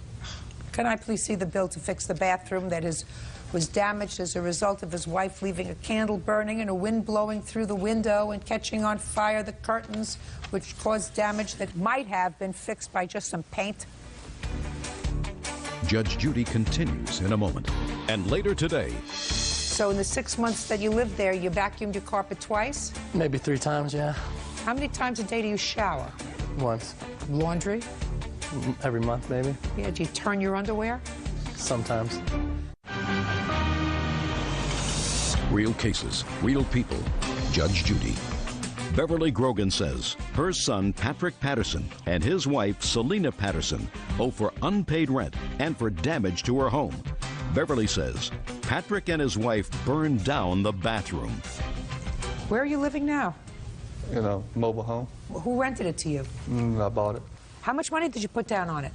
$500. How much do you make in mortgage payments? $500 a month. Let us assume that for the past 5 years, not 7, 5, because that's how many years you lived in your mother's house with Missy over here, that you paid your mother what you're paying on a mortgage. That's $500 a month. $500 a month times 12 times 5 years is $30,000. That's how much you saved by living in your mother's house. $30,000. Now, if you didn't put that away, that's your problem. But you don't move out of a house and leave it like a pigsty, which is what you did. We couldn't clean it up because every time we went over, we get cussed out. It shouldn't have gotten to that point. These photographs that I'm seeing didn't happen in one day. They happened over a very long period of time. She always told me that that was my place. I even told the preacher that that was my place. It belonged to me. Judgment for the plaintiff in the amount of $2,580. Just remember what I said to you, sir. Look over there. You won't remember that face unless one of your kids looks like her in 20 years. Do you understand? This is always going to be your mother. You're making a big mistake, and you're being very unfair to your children. You're being very unfair to your children if you don't allow your children to have a relationship with your mother when she's had a relationship with them over the last... I have no problem with her having a relationship with me. Great. He has refused. I have called him and called him and called him and asked him to bring the children over. So he says he has no problem. So you're going to bring your children over on Sunday morning? Yes, ma'am. What time do you want him to bring the children over? 2 o'clock. 2 o'clock for a visit? Yes, ma'am. For an hour? Great. Yes, Every ma'am. Sunday? Yes, ma'am. Is that reasonable? Yes, ma'am. That's fine. Done. Thank you. That's all. Parties are excused. You may step out. When he put his hands on me and he threw me down to the ground, I knew then that, you know, we need at some point it had to stop. What can you say? I mean, you know, you have to go by what she says, but don't agree with everything. I was hoping he would learn from it. I love him and I love Selena. He's not there anymore. He's making a family with me and his 2 kids. That's a problem with her, which is fine. We'll see where he is in 20 years. And the control problem is not with me, it's with his wife. And now the next case. 22-year-old recovery specialist Sophia Diaz is suing her stepmother, theme park ticket taker Donna Diaz, for the return of a quilt. Sophia says the quilt belonged to her late stepfather.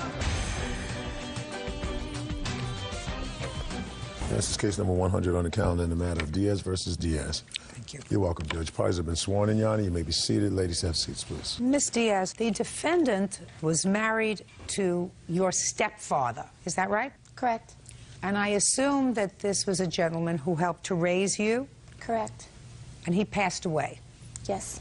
According to you, he was given a gift during his illness of this quilt. Correct. And the quilt is supposed to be yours. Yes. You want it. And I will call her your stepmother, says that the quilt is not yours. Anything that would belong to her husband is hers. Yes. Right. How long were you married? 14 years. So this was a long-term marriage? Yes. And what was his name? Anthony Diaz. How long was Anthony married to your mother? 4 years legally. So that your stepmother had a much longer-term marriage to Anthony than your mother did, right? Right. How did that quilt come into your possession? Sophia's grandmother made it for... Sophia, this is Sophia. Yes. Sophia's grandmother had made it for us for Christmas. Maternal grandmother or paternal yes, grandmother? her mother's mother. Okay, is that person here today? Yes, Your Honor. You made the quilt? Yes, ma'am. Okay, why don't you step up? It's beautiful. Tell me your name. My name is Ethel Copenhaver. This is Copenhaver? Yes. When did you make this quilt? I started in April of 2003. And you made it for Anthony? Yes, I did. And tell me about the moment that you gave it to him. When did you give it to him? I gave it to him the Sunday after Thanksgiving of 2003 in my living room. What did you say to him when you gave it to him? I told him that this was for his early Christmas present, and it's to go back to Sophia if anything happened to him because he was very ill. Well, you understand that you can't make that direction because you can't give a gift with strings, even if I believe that you said that to him. Yes. I'm not sure I believe that. Even if you did say that to him, you gave it to him as an early Christmas present. Yes. Once you make a gift, it's gone. You can't make a gift with sticky fingers. Do you understand? Yes, ma'am. But I assume that you liked Anthony. Oh, yes. He's been in my life and 30-something years, yes. And he was a very nice man. Oh, definitely. Did you like his wife? I only saw her occasionally. But they were married for 14 years. Yes. So I assume that in his final days, she took care of him? I believe so, yes. Sophia didn't take care of him? Yes, she did when he had surgery. You lived with your father? No, I did not. I reside in Downey, and they reside in Anaheim. And I would actually, he had surgery, hip surgery. I would come from work during my lunch to take care of him while she would work. And I would come on the weekends. So you would go lunchtime? Yeah, during lunch. And on the weekends, I'd come and take care of him because he wasn't able to walk with his hip. So you came over to see him? But she took care of him, right? Right. How long was he sick? He actually got sick worse these last 2 years. But he was sick for a long time before that. He had diabetes and hepatitis C. Now, why do you think you're entitled to this quilt? Well, my grandma, she's very creative, and I know she puts a lot of time and effort into what she does. Our whole house is filled with quilts. My grandma means a lot to me, and so does, well, we call him Tony, Anthony, who you can call my stepfather, but I don't think you can put a title on someone who loves me, and I love him very much. I thought that me and my mom got together, and maybe Grandma can create something for him, you know. He's not able to walk and get around, and he can hold on to something. You know, regardless of marriage and divorce between my mom and my stepmom, you know, Donna, we welcomed her into our family. My aunts and uncles welcomed her. It was a weird kind of family relationship, but we all worked it out, you know. Good. And he was aware that when it was given to him that it can go to me. If he was aware that the idea was for you to have the quilt, he would have made those arrangements. Well, she had actually agreed. She said, I would never do anything or take anything away from you. When my dad did pass, items that I've given to him for Father's Day, his birthday, she'd given back to me. And she said, after the memorial... That was very nice of her to do that. Right, I agree. She doesn't have to do that. The law doesn't tell us she should do that. She is his next of kin, not you. So if you gave your father gifts and Miss Diaz gave them back to you, she didn't have to do that. Those things belong to her. Do you understand that? I do. Do you really understand that, or are you just saying I do? No, I do understand. They belong to her. And the fact that she gave them back to you suggests to me that she's a nice lady. So why would you sue her for this quilt? It's actually something that's from my family to him, and knowing that he was ill, he named the quilt after my grandmother, which is Ethel, and that was his quilt that he was laying with, ill with, and those moments I would like to have those. Well, you can't. Your stepfather died married to somebody for 14 years, somebody who took care of him, who nurtured him. She's not somebody who's denying you a memento of him, a piece of something that he wore, that I don't know whether she gave you jewelry or clothes. What kinds of things did she give back to you at the memorial? After he had passed, she had given my mom's rings back from my dad. Just a second. So she gave your mother back jewelry? Correct. Something that she didn't have to do. No. She did it because she's a good person. Because all the jewelry belongs to her. You understand that? Oh, yes, ma'am. Good. What else did she give back to you? An apron, kind of like a barbecue set, shirts that I've given him, funny slogans and stuff. Just little doodads. So lots of sentimental things. Correct. Things that she felt as if she wanted both you and your mother to have. So other than the fact that you would like to have that quilt and the fact that you have no legal claim to it. I do have a statement from an officer that said she would clean the quilt and return it to me. Why did you get an officer involved? When my mom had called and spoke to her, she was actually going to give me my dad's Ford Ranger truck. Actually, she loaned it to me, and in writing she said after the memorial, because my car was having some troubles, after the memorial we would talk serious about it, and I said okay. She said she would write it over to me. I was like, oh, thank you, you know, that's great. And a couple weeks after the memorial, my mom called and asked her for the status, you know, what about the truck? And she says, I said nothing of the sort. And so I just left it, my mom left it as that, and then said, well, what about the quilt? So after she said to your mother, I'm not giving her the truck, then what you just said to me was, well, then we said, well, what about the quilt? Correct. Now, I got it. See, you just got to keep asking the questions. Keep plowing away. Keep plowing away. You're going to get it. That's right. Judge Judy continues in a moment. Why didn't you just leave? I was backing up, and she kept getting in my face. So what did you and call the police for? I wanted to get the quilt back. Now I got it. And later today, my daughter over here decides the curfew is 10 o'clock, you get off the phone. She's on the phone before... I'm not talking about curfew. That's not what I'm here about. Listen to me. I'm not a therapist. I'm sorry. I don't want to be a therapist.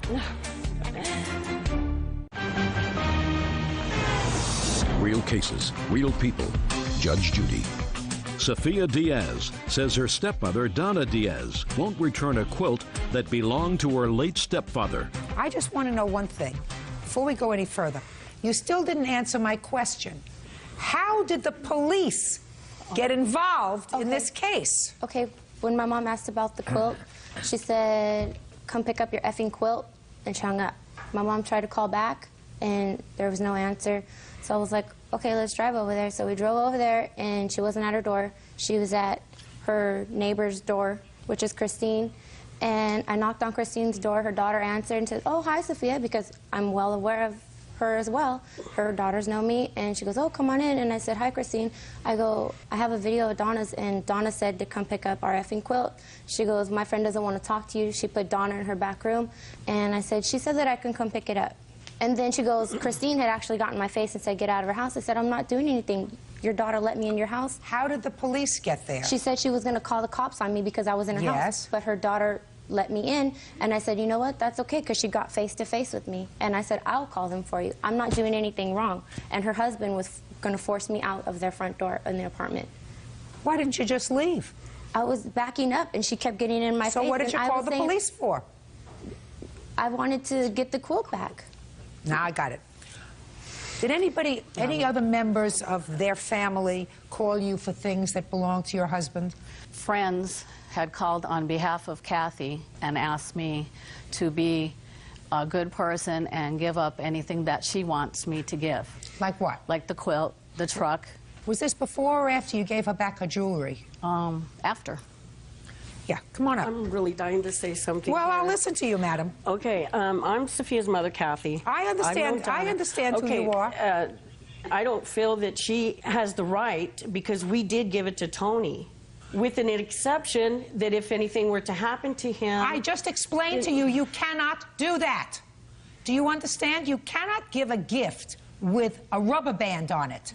If Tony, who was the recipient of the gift, wanted his stepdaughter to have the quilt, was he lucid when you gave him the quilt? He was very ill at the time. Was he lucid is my question. I don't know what that means, Your Honor. Was he aware of his surroundings? Yes. If he was aware of his surroundings, then what he does is he creates a document. And a document says what and how he wants his property disposed of. But he did not. And the law says that without a will, she is his beneficiary. Period. No matter Did he if she have a even will? agreed? What? No matter if she agreed at that moment? Yes, okay, I won't do that to Sophia. I won't, you know. Listen to me. The quilt belongs to her. And what I don't understand is how a family, this extended family, which managed to maintain itself for all those years over a thing, could become a family where police are called to come to her home to take a piece of property, especially when she was really pretty nice. She said, I want everybody to have something of his, because we all cared about him. I'm going to give you some jewelry that was his. I'm going to give you all the mementos that you want from his life and things that you gave him that may be important to you. That belongs to her. Your case is dismissed. Parties are excused. You may step out. I'm sorry it had to come down to this. She is aware of the value it is to me. She knows how much it meant to me. I love this quilt. I didn't want to see this happen. I didn't want to make the outcome this way. I want to keep it. It's very hard. I feel really bad because I love this family. I want my dad to rest in peace. And now the next. Business owner Stephen Wilfong is suing company vice president Mandy Hoganase for vet bills, lost wages, and attorney fees. Stephen claims Mandy's son, 7-year-old Joshua Chatelain, falsely accused his German Shepherd of biting him.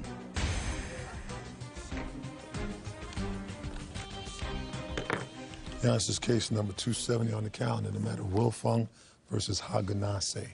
Parties have been sworn in, Judge. You may be seated. Mr. Wolfgang, you own a dog. Yes, ma'am. What kind of a dog do you have? It's a German Shepherd. Do you have a picture? Yes, ma'am. Can I see it? You're certain.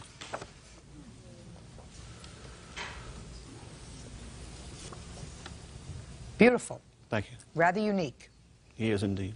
You are suing the defendant because you claim that her son, I assume this little boy, falsely accused your dog of biting him. Yes, ma'am, that's correct. As a result of that, your dog was quarantined. For 10 days. You have some vet bills for the quarantine, and you had some attorney's fees. That's correct. And you want his mother to compensate you for Yes, that. Now, I gather on the day of this incident, you were not at home. No, ma'am, was not. On what day was this incident? It was in April. I don't know the exact date. Do you? The 15th. And do you live alone, sir? No, ma'am. Who do you live with? My wife. Does she work? Yes, ma'am. So you were both gone during the day? My wife was out of town. She wasn't even in the state of Georgia. Okay. And what's this dog's name? Rocket.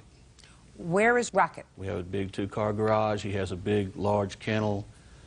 constant feeder and one of those constant water 5-gallon jugs, and he's got life pretty good in there. So when you leave in the morning, you put him out into the garage so that he can't get into the house? And then leave him in the garage. And when you get home from work, does he come into the house? Is he a house dog? Yes, ma'am. But you don't leave him in the house. Why? Why? Yeah. We're afraid of what might happen. I mean, he's a 110-pound full-grown German Shepherd. I wouldn't want him to have full run of the house while nobody's at home. How old is he? He is 5 years old. You don't live close by to the plaintiff. You were visiting someone? Yes, my boyfriend. And how far away does your boyfriend live from Mr. Wolfgang? It's around the block. He lives in like a cul-de-sac, and then Joey lives in another cul-de-sac, and it's around the block. And your son was out playing? Yes. Was he out playing alone? He went to a friend's house to see if she could come out and play, and that is Mr. Wolfgang's neighbor. And so you spend time there? Yes. In this neighborhood? Yes, ma'am.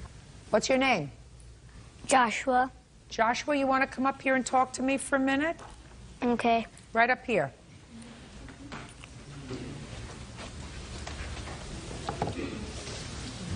Go.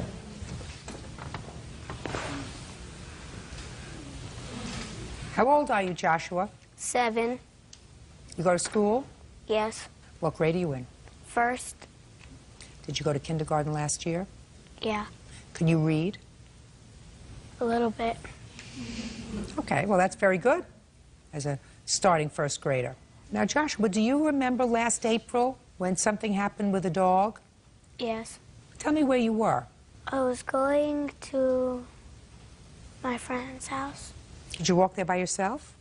Yes. Tell me what happened. When I went to the house and she couldn't play, I went back out and the dog was out of the garage and I was going to take a shortcut and the dog... How are you going to take a shortcut? Through the yard. Through the yard where the dog lived? Yes. That's not the way you got there. No. Had you ever taken that shortcut before? Yes. And everything was okay when you went through the yard? Mm-hmm. Dog didn't bother you? No. Had you ever seen the dog before? Yes. Is this a picture of the dog? Yes. Now, you said the dog was out of the garage. How did you know the dog had been in the garage? Because the garage was closed and I heard it banging on the door and barking. And is that when you were knocking at Sammy's door? Yes. Now, when you decided to take the shortcut, you say you saw the dog. Where was the dog? It was near the garage, in the garage right here, close to Sammy's house. So you were going to go into the yard even though you saw this dog there? Yes. You weren't afraid of the dog? A little bit. What happened with the dog? He ran over and bit me. Where did he bite you? On my leg. Did he bite you or just jump on you? He jumped on the grass and then bit me. Did he cut your skin? A little bit. Was it bleeding? Not that much. Or was it bleeding at all? Or were you just frightened? Kind of both. Kind of both. Okay, Joshua, go and sit down. When your son found you that day, was his leg bleeding? A little bit, yes. Was it from a scratch or a bite? Because if a dog like this bites him, you're not talking about a little dog. You're talking about a dog that if he bit him, right, he could have caused some serious damage. Right. So was it a scratch? He had like maybe 3 or 4 scratches and then kind of a puncture on the leg, and his pants were torn. He had come into the house and was crying, and I looked down and he had wet his pants, and I was like, what's wrong, you know? And of course I'm freaking out because I have no idea what's wrong. And he's like, the big white dog got a hold of me. He said that he just got him on the leg, and I guess it went through his pants and kind of drug him a little bit. And he said someone had come and cracked the door open and called the dog's name, and when the dog looked up, that was Joshua's opportunity to run away, and that's what he told me. You have any reason to doubt that story today? No. So? There was nobody there that could have possibly have let the dog out in the first place, much less called him in. Have an incident report from Gwinnett County Animal Control. Can I see it, please? Sure. And he states exactly that there was nobody there when he got there. That doesn't mean there was nobody there. That means there was nobody there when he got there. How do you think that happened to his leg? I have no idea. According to this report, there were several children in the neighborhood, sir, who said that your garage door was open and that somebody from inside the garage called your dog after the child was bitten. Yes, ma'am. That's what it says. I know that's what it says, but there was nobody there. Well, that's what you say. I don't know that. Judge Judy continues in a moment. And later today, when I told her, Evelyn, I want the truck back, you don't have the money to pay for it, she goes, well, you're not taking this truck. I'll shatter every single window in that truck. And she ran outside and shattered the back window. Can't do that. real cases, real people. Judge Judy. Stephen Wilfong says his dog was wrongly quarantined due to a false report by Mandy Hoganase. Mandy says Stephen's German Shepherd bit her 7-year-old son in the leg. Now, I can't make a determination, sir, that nobody was home. I have records showing that my wife was out of state. Sir, I don't care whether your wife was out of state. Okay. Somebody, sir, let the dog out. Maybe it was a neighbor's child. Your garage door is unlocked, so somebody can go and open the garage door from outside. I know nobody was in my house. Well, I don't know that, And sir. I This know is a that court. dog I'm not didn't get clairvoyant. I'm telling you what the evidence is. The evidence is as follows. I have testimony from this little boy supported by physical evidence, by his mother, and animal control, that he was, in fact, bitten by a dog. Not viciously bitten, not seriously bitten, but bitten by a dog. I have this little boy telling me that it was a large white dog from your house who bit him. I have neighboring children who tell animal control and evidence that you gave me, not she gave me, that it was your dog and someone opened the garage door and brought the dog back inside after the child was attacked. And you expect me to say, well, okay, you say nobody was at home. You weren't home. Nope. That's the evidence. I have to make a judgment. I have to make a judgment by a preponderance of the evidence whether or not you can sustain your case. And you cannot, because you have no evidence other than the fact that you were at work and your wife wasn't home. My wife was out of town. And that's what you tell me. That's right. I believe him. And I believe this. So your case is dismissed. That's all. Parties are excused. You may step out. Nobody wants to see a small child get bit. I don't think it was a severe bite. I felt bad for him, but I seen the little boy that night. I think he was just really scared. I don't think it was by my dog. I mean, it's a big dog. It's very scary. It didn't look like a dog bite I just don't want it to happen again. from no 110-pound dog to me. I'm glad everything's okay. And now the next case. Receptionist Gail Greco-Rees is suing her former tenants, college students Joel Huspadka, Ronald Heinlein II, Adam Hamilton, and J.J. Archieweski for damage to her rental property. Gail says the young men used her roof as a driving range. Quiet in the courtroom, please. All rise. Your Honor, this is case number 230 on the calendar. Bear with me. In the matter of Greco-Rees versus Huspadka. Who's Huspadka? Me. Good. Go. Heinlein, Hamilton, and Archieweski. Parties have been sworn in, Judge. You may be seated. Sir, have a seat. You see, when you're in charge, you could take certain license. So let me show you what I'm going to do. That's Okay. Mr. A, B, C, and D. I wish I could have done that. Where is your rental property? I'm sorry, Omaha, Nebraska. And you rent this house to college students. Well, I just rent it. It just happens to be college students that always. You've rented to college students Well, before, yeah. so you rent to college students. Yeah. You have any dislike for this property? You hate this property? This is the first time I've ever had any trouble. Did you always rent to girls in the past? No. You rented to boys? Mm-hmm. Never had any trouble? No. Miraculous. How big is this house that you rented, Mr. A? It's a split entry, 4-bedroom. I don't know the square footage. And what was the rent on the house? I believe it was $950, split 4 ways. And when did you start your lease? August 1st, 2003. Name of the university you attended? University of Nebraska at Omaha. What year are you in? 4th year, senior. Senior as well. Senior. Senior. Raise your hand if you're a good golfer. Is that anybody in here? No, just you. All right, Ms. Reese, this is the situation. According to your complaint, these 4 young slobs destroyed your house, and in addition to leaving the place a mess, they decided to play golf off the roof of your house at some point and cause substantial damage to your roof. Yes, ma'am. So you want them to pay for the repairs. Yes. The boys say they didn't have a chance to clean up because you changed the locks on the house, which must have been the month of July, right? Correct. End of July, yeah. End of July. End of mid-July, right. Yeah. Well, end of mid-July. End to mid-July. I don't remember the exact date. Sometime after the 20th of July. So the end of July, she changed the locks. Yes. Why do you think she changed the locks, gentlemen? I don't know. She claims that we abandoned the house, but we did not. We still had property in there. Did you pay July's rent? No. Well, just a minute. Mr. D says yes.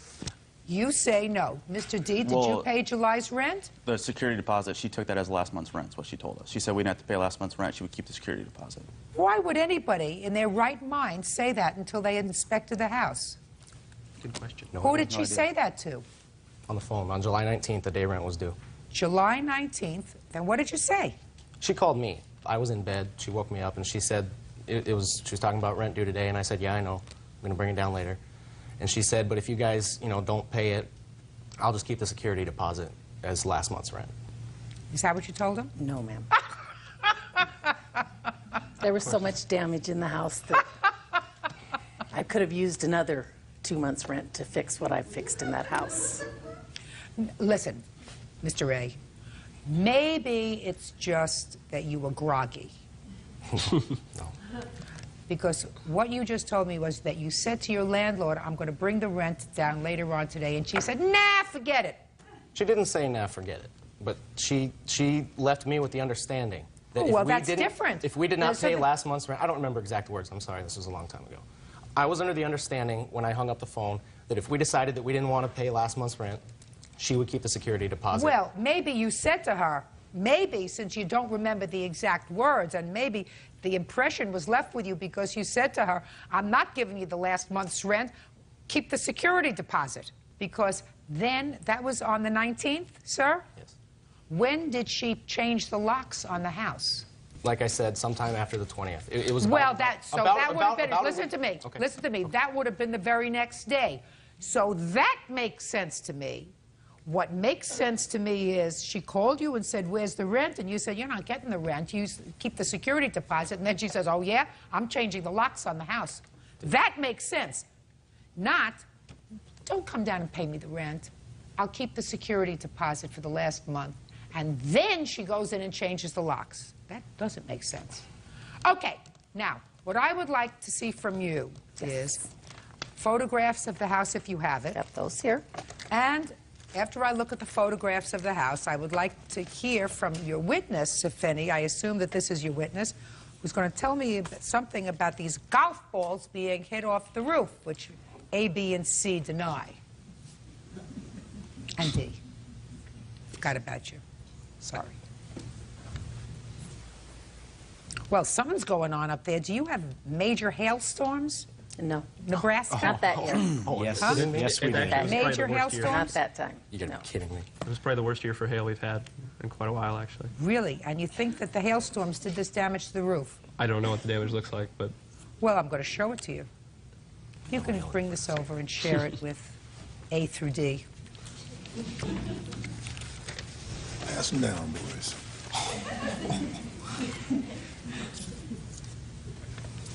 Your Honor.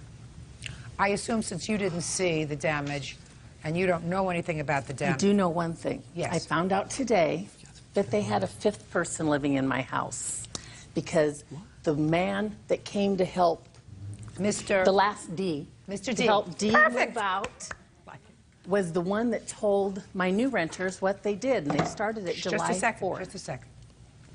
You're the new renter? That's correct. Tell me your name. Robert Schneider. Mr. Schneider, when did you meet these gentlemen, if at all? I believe it was either the 25th or shortly after the 25th of July. And where did you meet them? At the home. What were they doing there? They were removing their belongings. Did you have a conversation with any of these gentlemen? Yes, I had a conversation with a close friend of the defendants. He said to me... Just a second. What was his name? You know, I don't recall at this time. I'm kind of flustered with names. I don't recall names very well. I'm more of a face person. I can't take your testimony. You understand that?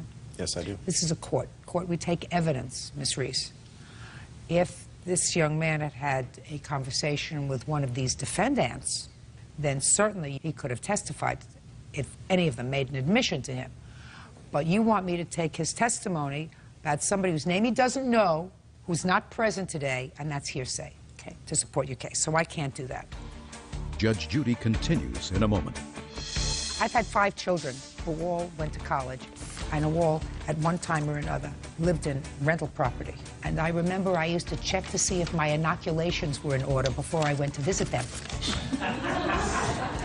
And later today, he had become more and more erratic as we had progressed in our relationship, and we'd been in counseling, and he had been on some drugs to help him deal with it. real cases, real people. Judge Judy. Gail Greco-Rees says her former tenants, Joel Hospodka, Ronald Heinlein II, Adam Hamilton, and J.J. Archieweski, for damage to a rental property. Gail says the house looked like it had never been cleaned. Okay. Do you have any photographs of the interior of the house, Miss Reese? Your Honor, I lost, well, I didn't lose them, my sister-in-law did, but I have the letter I sent them with all the things that were wrong with the house. It was the abandonment letter that my attorney told me to write to them.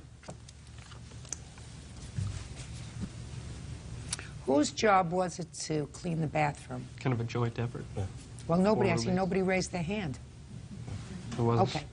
Who cleaned the bathrooms? Usually probably me. That would be... Because it says here, the bathrooms, and in big letters it says, the bathrooms were disgusting. It appears as if it has never been cleaned. Well, based upon the lack of showing of hands, I would say that that's probably true. It's too late. Too late. Holes in the walls in the master bedroom, broken window, broken door frame. Who had the dog? Raise your hand. Dog! Mr. D, Mr. A, what kind of dog did you have? We had 3 Chihuahuas. Whose job was it to pick up the poop in the house from the dogs? Whoever's dog it was. Everybody pretty much. And who did it? We all did. We all did. Oh, there was some you missed. Small dog. Small dog. It's disgusting. I know. You know, but you know. Your Honor, can I I've had say- 5 children who all went to college and who all, at one time or another, lived in rental property. And I remember I used to check to see if my inoculations were in order before I went to visit them. And if they would ever ask me, would you like to go visit my friend's house, I would say, no, thank you. They can join us for breakfast at McDonald's. Because I don't go to anybody else's mess. Bad enough I have to go and look at your mess. Yeah. So you have to understand that you've been very fortunate if you haven't had Oh, a I have mess. been. like This is the they first time left you I've with. had it this bad. I'm not even addressing the golf balls over here because you don't have any proof of that. You don't have any confessions and you don't have any witnesses who saw them hitting golf balls off the roof. And I'm not going to get any admissions from these guys because nobody even wants to admit who did the bathroom. Aside from the roof, let me see estimates of the damage to the house. I didn't have them because I just wrote everything down when I sent them in that abandonment letter. Yeah, well, that's not And good at enough. the time of the lease, when they signed the lease, they asked if they could have 1 dog. I don't care whether they have 1 dog, they can have 1 dog, they have 20 dogs. They got to clean up the dog's poop and not leave it in the closet. Listen, they did not pay the last month's rent, and they were there after the 18th of July. Therefore, they owe you the entire month's rent. That's $950. And based upon what I see in your abandonment letter and what they concede about the condition of the house, that they had 2 dogs, I mean, that's not something that you guess at. You didn't guess that they had 2 dogs. You found remnants of the dogs there. I can guarantee you that it cost $900 to fix up the mess that you left in the house. So you owe her $950 for rent, and you owe her $950 for cleanup. Well, you've already paid her $950 because that is your security deposit. So, gentlemen, you owe the plaintiff $950. Divvy it up. That's it. Thank you. Parties are excused. You may step out. One of their friends told one of my new renters why the roof was damaged. Everything on the roof is baloney, if you ask me. We've never went on the roof. I don't know where she got that from. I changed the locks and told them they had to call me when they were ready to get their stuff, that they were not going into the house. There was stuff that we damaged. She didn't have a chance for us to fix it. I mean, she just changed the locks. They're seniors in college.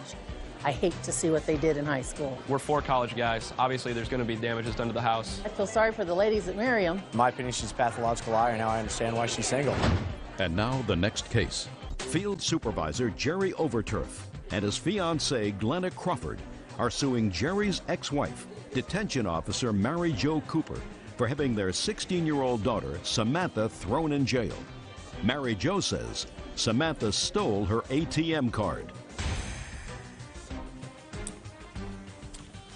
Yeah, this is case number 264 on the calendar in the matter of Overturf Crawford versus Cooper. Parties have been sworn in. You may be seated. Folks, have a seat, please.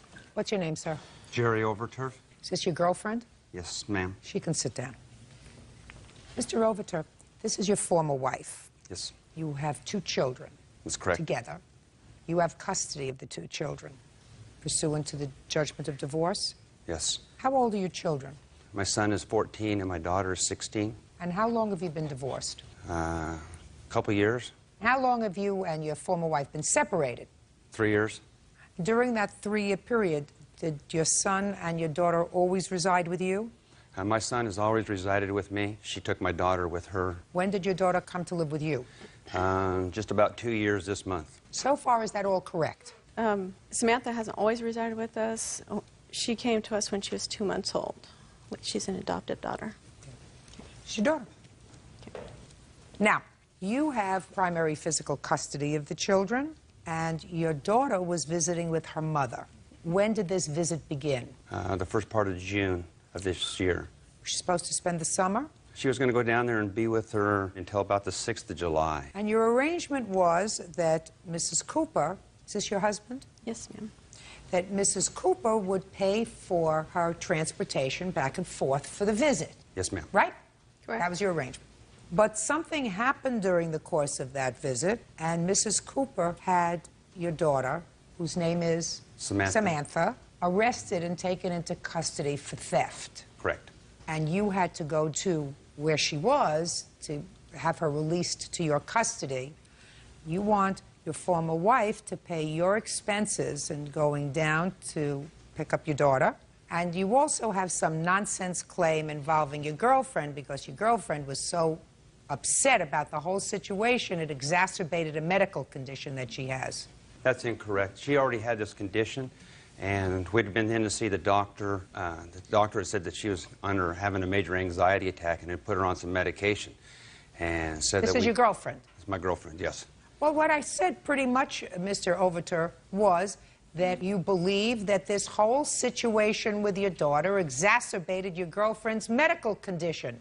Isn't that what you're claiming? Well, anxiety, stress, whatever it was, and you believe that your former wife should be responsible for that. it added to it because we were asked to stay. Tell your girlfriend to get over it. But that's not what courts are about. You have a difficult family situation. You have 2 teenage children. And if she can't deal with it, she shouldn't be involved with you. But you don't come into court and sue for that kind of nonsense. That's why I told her to sit down. She has no lawsuit, so she's out of the picture. Now, let's deal with the fact that you had to go to get your daughter out of jail. You want to tell me when and why you had your daughter incarcerated? Yes, ma'am. She seems to be developing some bad habits, you might say. Her sophomore year, which was last school year, she was truant November to December. And the only reason I found that out was because I checked online for her attendance. So she ended up with 0 credits for her sophomore year. So let's get to June and July, okay. please, why you had her incarcerated. So she come down with me in... Where do you live? Flagstaff, Arizona. And where do you live? Meridian, Idaho. And she was with me. She didn't want to do anything except lay on the couch and talk to her friends on the phone. She used up 340 minutes worth of phone time the first 2 days she was there, so I refused to buy her any more phone time. And towards the end of her visit, she got in my purse and got my ATM card out and started charging phone calls to her friends on my card. And around the 1st of July, I checked my account, and there's all these charges. I'm like, what's going on here? So I confronted her about it, and she smugly says, yeah. I was like, okay. So I called the Flagstaff Police Department and had an officer come out and told him what was going on. And he goes, do you want to arrest her or don't you? And I said, I don't think I have any other choice as a responsible parent. And so I had her arrested for misuse of a credit card. How old was your daughter? Your daughter's 16? 16. 16. You thought you had no other choice but to have your 16-year-old daughter, who is not in your custody, arrested for using the telephone? I'm not mitigating what she did by going to your, if she in fact did it, and I believe she did it, right? Yes. And she went to your pocketbook, she took your credit card, she used the phone for hours and hours and hours, ran up a phone bill, didn't have your permission to do that, right? Correct. I still don't understand why you had her arrested. Because it's against the law, ma'am. Tough love. Well, Miss Cooper, sometimes tough love is appropriate when you are a consistent, constant parent, and sometimes, you know, despite your best efforts as being a hands-on, I'm there every minute of the day parent, your child strays. But if your daughter was visiting you for a month, it would seem to me that you were not terribly prudent by calling the police and responding to her use of the phone in that way. She did what teenagers do. Are these your only 2 children? Yes, ma'am. Well, Bird has children, teenagers, right, Bird? Yep. And I've had a whole bunch of teenage children. And I'm going to tell you that they can use that phone and they can think of more schemes and scams not to get caught. I had one that used to change phone plans, you know? And she figured by the time all this works out, right, I'm going to be away in college. And she was right. I didn't call the police and have her arrested. When she's 16, does she go to an adult prison or does she go to a juvenile facility? A juvenile facility, ma'am. And how old are the kids who were in the juvenile facility? Up to what age? When they turn 18, they go to the adult facility. So women up to the age of 18. Yes, ma'am. And they've committed what kind of crimes? Any kind of crime. Any kind of crime. Robbery, drugs. Had your daughter ever been arrested before? No, ma'am. She's lucked out on that. She's driven without driver's license. She's smoked pot. She's done all sorts of things. And she's lucked out. Driven without a driver's license?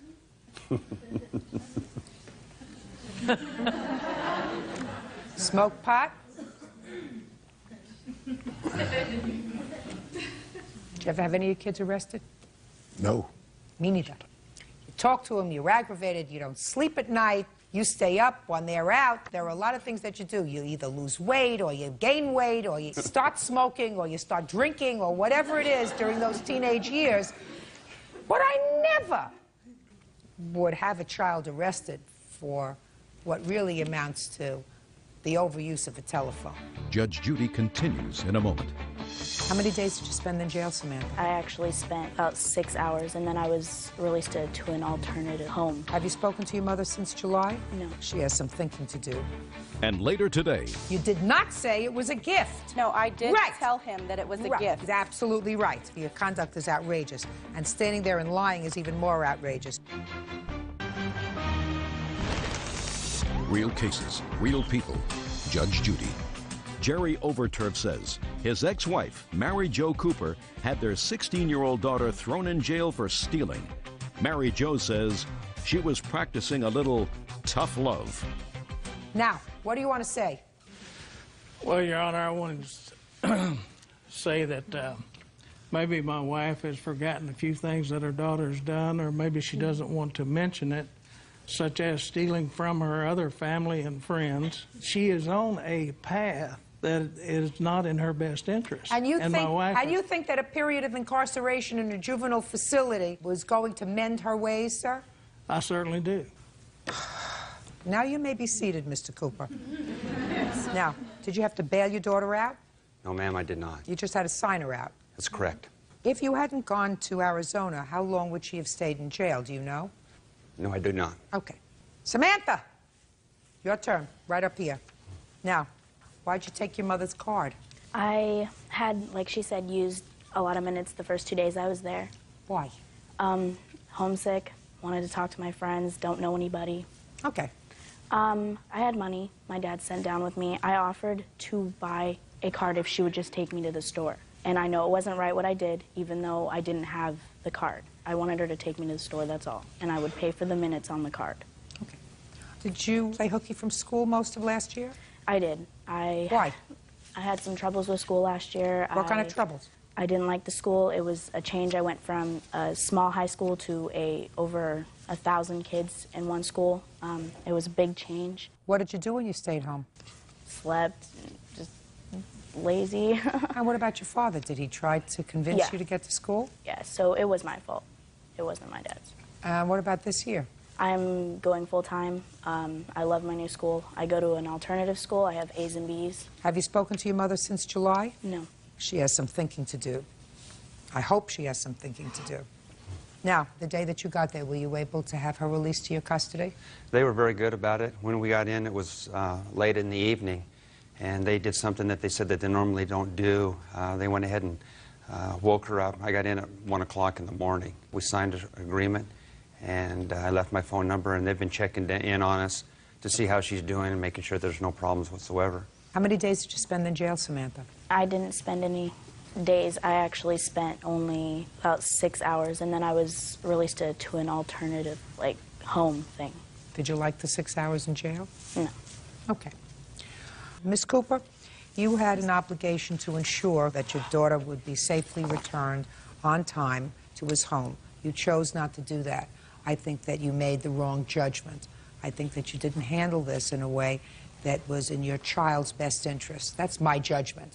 And I come from a position of law enforcement. I think that there are certain times when you have to resort to tough love for a child when their life is at risk. But in this situation, you were angry because your daughter seemed to be embarking on a path that you thought was going to lead her to no good. That usually requires you saying to a child, listen, I want to go into some counseling with you. I've made an appointment with a therapist. I want to sit down. I want to find out what's bothering you. That should not trigger you calling the police and saying my daughter stole money from my wallet. Judgment for the plaintiff in the amount of $1,500. That's all. Parties are excused. You may step out. It was a vindictive move is what she was trying to do. I know that it was wrong that I took her credit card. I think Samantha is basically a real good person, has a lot of potential. She's a beautiful person. She can do it if she wants to. Pushed her away, pushed the whole family away is what she's done. I don't talk to her. And now the next case. Screen printer Wanda Brown is suing her ex-boyfriend, paint repair worker Dean Harrington, for an unpaid loan to pay off debt.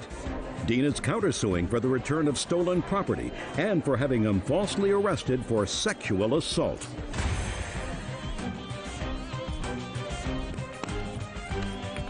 Yeah, this is case number 324 on the calendar in the matter of Brown versus Harrington.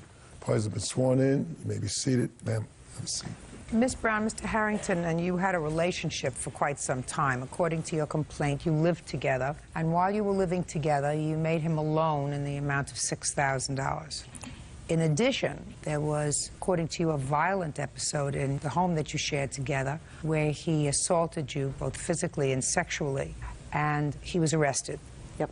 Mr. Harrington said that the $6,000 was not a loan, but that you had lived with him for a period of time, never paid any expenses when you lived there, and this really was repayment for living expenses. And in addition, he says that while he was in jail for that one day, and you were only there one day, sir? Just for the night. Release me in the morning. In jail for one day. He says that the charges that you filed against him were false, and he wants money for emotional distress. How long did you two live together?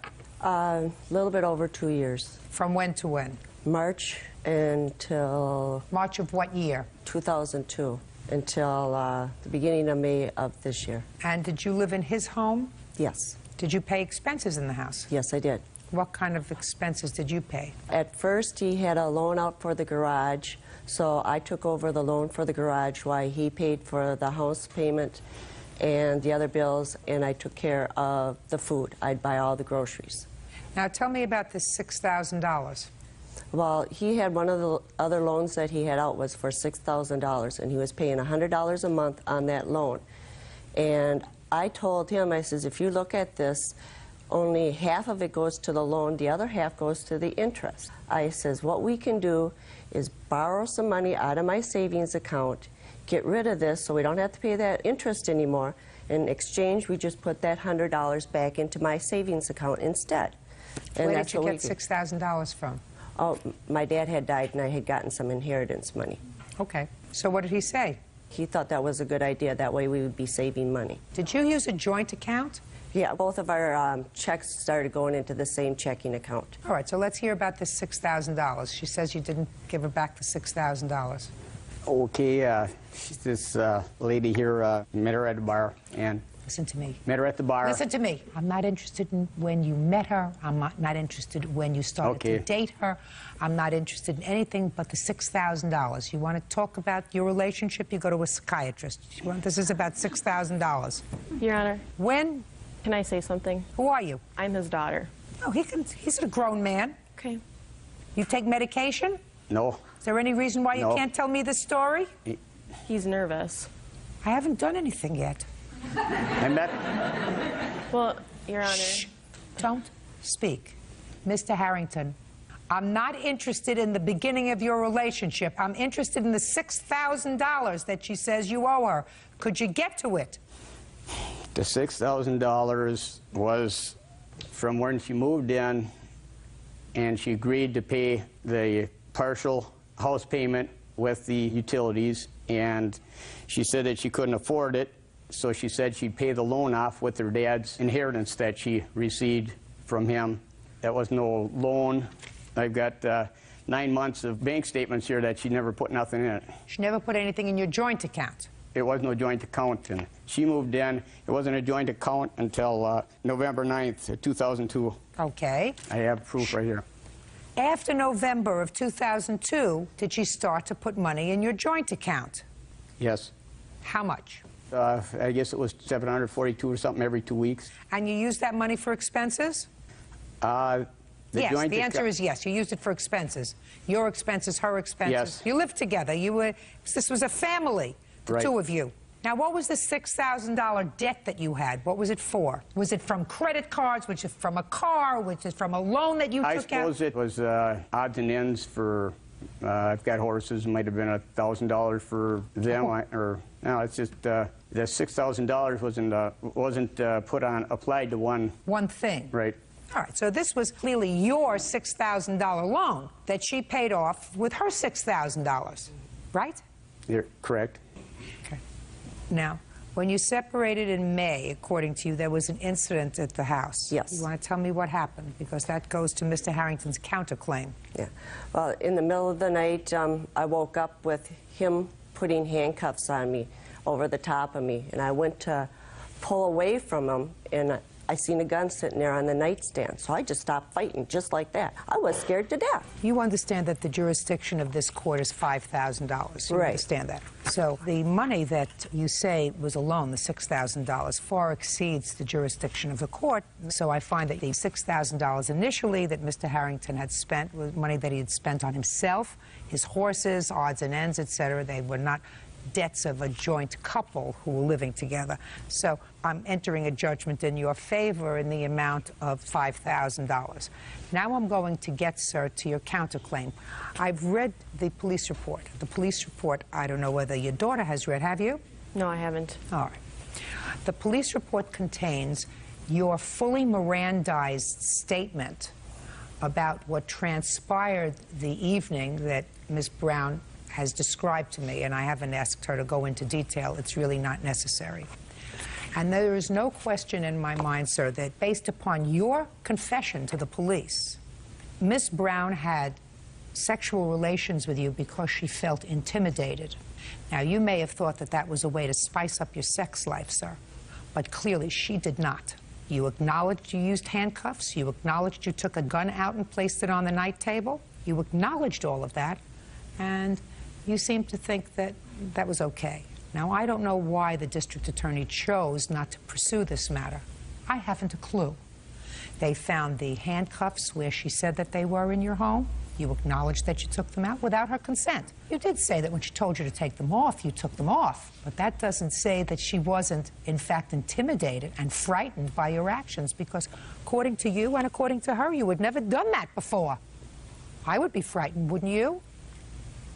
Wouldn't you? No comment. You wouldn't be frightened if a man that you lived with for the first time took out handcuffs while you were half asleep? Put handcuffs, speaking, put handcuffs on you, proceeded to have sex with you, and you turned over to the night table and there was a gun there?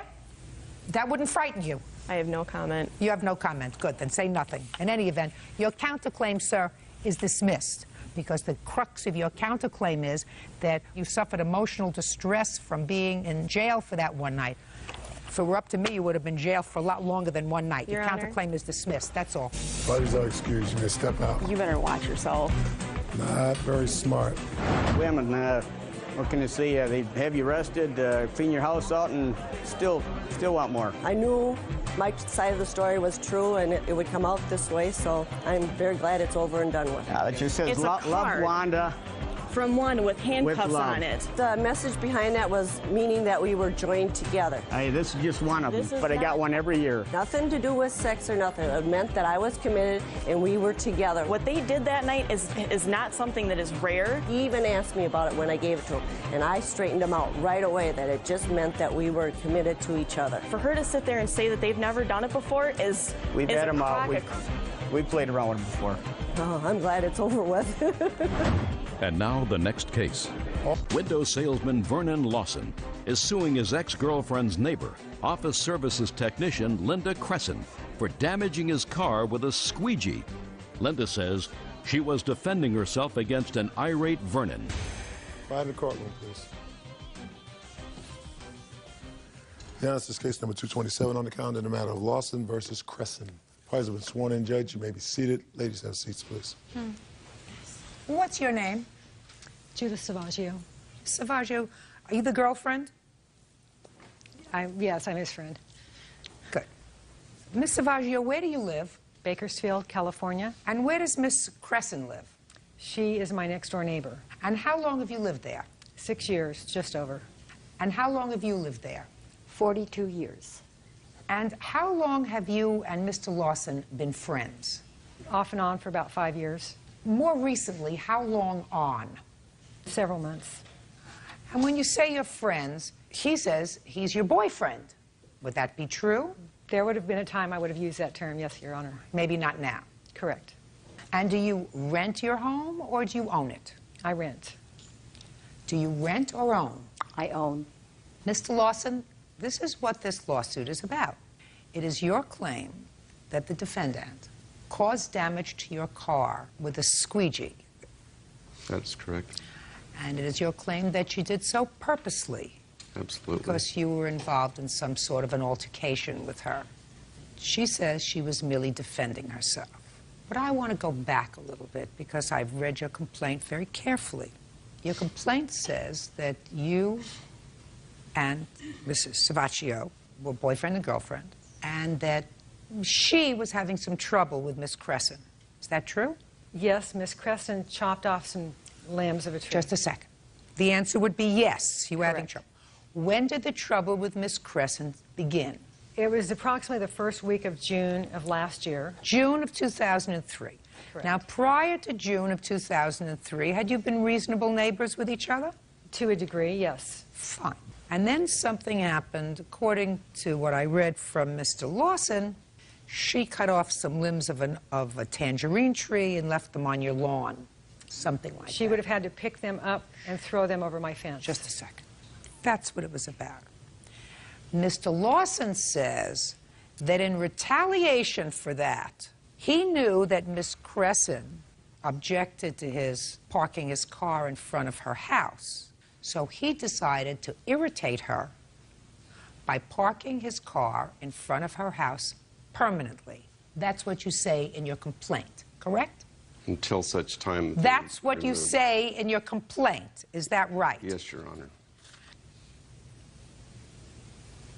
And then what happened, Mr. Lawson? I had left it there for a couple of days, Judge, and then I drove to Why did you leave it there for a couple of days? Because she had failed to remove the branches that she placed over on Judah's property. What does that have to do with you? Well, it was upsetting Judy. Just a second. If it was just a second, if it was upsetting Judy, don't you think that she's intelligent enough to take care of it herself? Yes, she's intelligent enough to take care of it herself. Right. So you instead decided to make things worse between these two neighbors. You sort of sauntered in and said, I'm going to show my muscle because I'm a mature, thoughtful individual who, instead of trying to ameliorate a situation, I'm going to exacerbate a situation. So you, as an irritant, parked your car in front of her house. Now, after you did that, Mr. Lawson, tell me what happened. Well, Your Honor, I had drove over to an appointment in my other vehicle. Oh, just a second. So you have two cars? Absolutely. I have a pickup truck and a sedan. Good. And I assume that at the time, you also had your own apartment. That is correct. So what you're telling me, Mr. Lawson, is that you left, despite the fact that you lived elsewhere, you used the front of her house as a parking lot for your pickup truck. No, Your Honor. That property is on a corner, and I use a side lot, which is completely out of her visibility all the time on the other street. So when you said here, I decided to begin parking my car in front of her house, although I know it irritated her, that was a lie. I park it in front of her house because it's not illegal to park in front of her house. It's a city street. It's owned by the public. I pay taxes. Okay. So tell me what happened after you parked one of your two vehicles in front of her house all the time, sir. Okay, well, I had driven, Your Honor, over to an appointment, and after returning over to Judy's house, which I visit all the time. How much all the time, Mr. Lawson? Every day? Every day. 3 times a week? Yes. Every day. So you returned to her house. And what time was it that you returned to her house after an appointment, Mr. Lawson? It's approximately midday, 1 o'clock. Okay. What did you find when you got there? When I got there, I found that there was 3 screens from Linda that were leaning up against my pickup truck that was parked at the curb. What did you do when you saw the 3 screens that were leaning against your truck? I got out of my car and I went over to the passenger side of the pickup truck that had the screens, noticing that Linda was all the way over there next to her house, the windows that she was squeegeeing, and I grabbed one of the screens and I threw it out in the middle of the street. You grabbed one or all 3? I believe I got to the second one before she bolted away from the windows, walking 30, or not walking, but running 35 feet away from this truck, and started chasing me down the street with a squeegee in hand like she wanted to bury it in my back. Well, Mr. Lawson, why did you, instead of taking the screens and throwing them in the middle of the street, why didn't you just take them and throw them off your car? Well, I probably could have done that. Well, I'm just asking you why you didn't, sir. Because she wouldn't pick up the limbs that she threw over the fence in Judy's house. How old are you? I'm 53, Your Honor. Grow up. Don't you have better things to do than to create havoc? You're going to move on. She's been living in her house for 42 years. She's been living in her house for 6 years. You think she needs you to create more trouble? No, Your Honor. Right. All right. First of all, let's get to these limbs. I want you to tell me what happened to these limbs of the tangerine tree, because I want to hear it from you, and it better be the truth. Got it? Got it. Good. Let's go. I trimmed the leaves that were, the branches that were hanging over into my yard. Okay. And just a second. So the tree is in her backyard? Front yard. Front yard. And you trimmed the branches? Correct. And what did you do with the branches after you trimmed them? I set them very neatly by the fence. On her side? Correct. Why? Because I had no room in my garbage can to put them. Well, that's wrong, my dear. That's wrong. That's not neighborly. That's the wrong thing to do. You have perfect right to trim the branches that are hanging over your side of the property. You trim them and you cart them away. And if you don't have room in your garbage can, you wait until you do, because I assume that they have been growing for a long time. And if 1 week you don't have room, wait for the next week. So that was the wrong thing to do, correct? Correct.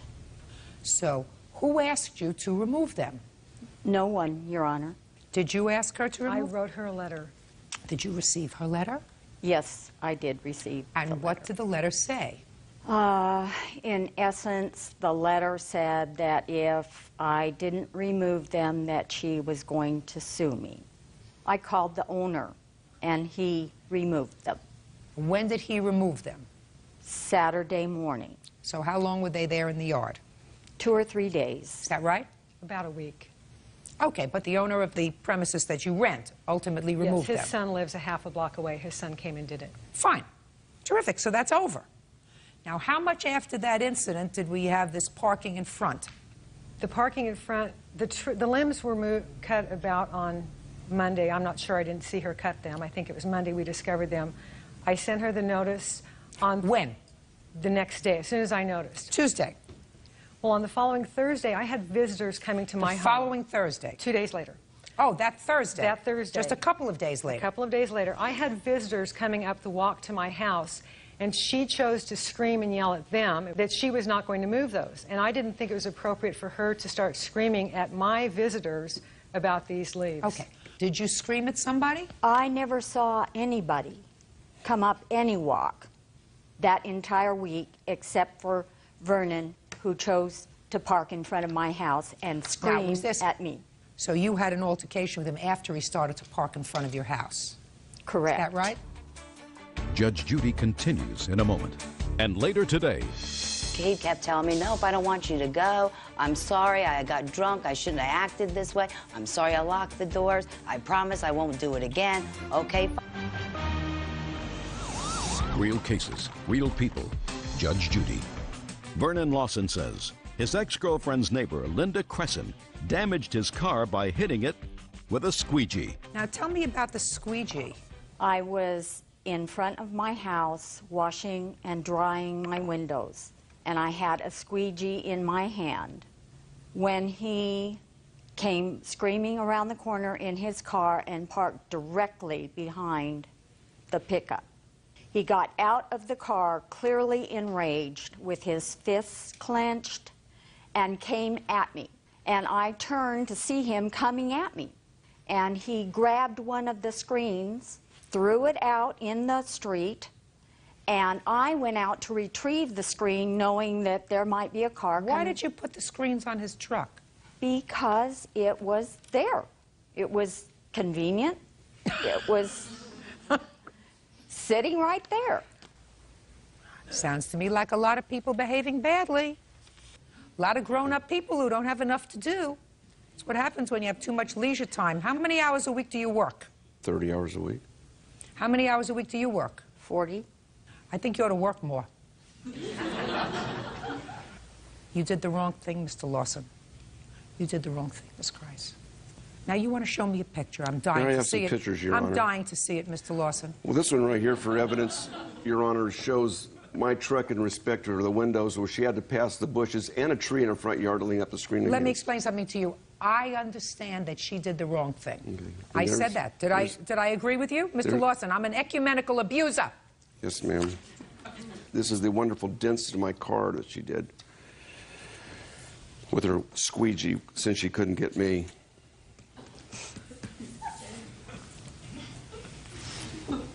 This is the tree she cut, fence, put clippings behind. Okay, so she knows she's not supposed to do that. That's not a neighborly thing to do. She wants to clip it and cut it, clips it and cuts it, and put it in her trash. Right? Correct. Say sorry. I'm sorry. Perfect. I accept that. You accept her apology? Yes. Great. All right, now all you have to do is get rid of him, and then you're all set. I'm working on that, Your Honor. Okay. Well, I'm going to suggest that you get the dents out of your car for $100, sir, because I'm not giving you any more than that. She lost her temper. She shouldn't have done that. You acted badly. You have to pay for that. Judgment for the plaintiff in the amount of $100. Listen, she's going to be your neighbor. He's going to be gone. Goodbye. Parties are excused. You may step out. Linda gives a new dimension to Love Thy Neighbor. This man is a very dangerous man. Well, she acts very inappropriately toward the neighbors. He had me arrested. He had asked the police to cuff me and take me to jail. I am a Christian, and the Bible tells me to see that my neighbor lives beside me in peace. The Bible also tells me that it's a fool who despises her neighbor. So, Linda, I love you. Thank you. And now the next case. Plaintiffs Tammy and Kevin Chambers are suing their neighbor, factory worker Tony Bausman, for dental bills and pain and suffering. The Chambers claim Tony's son, 11-year-old Travis, hit their son in the face with a broomstick.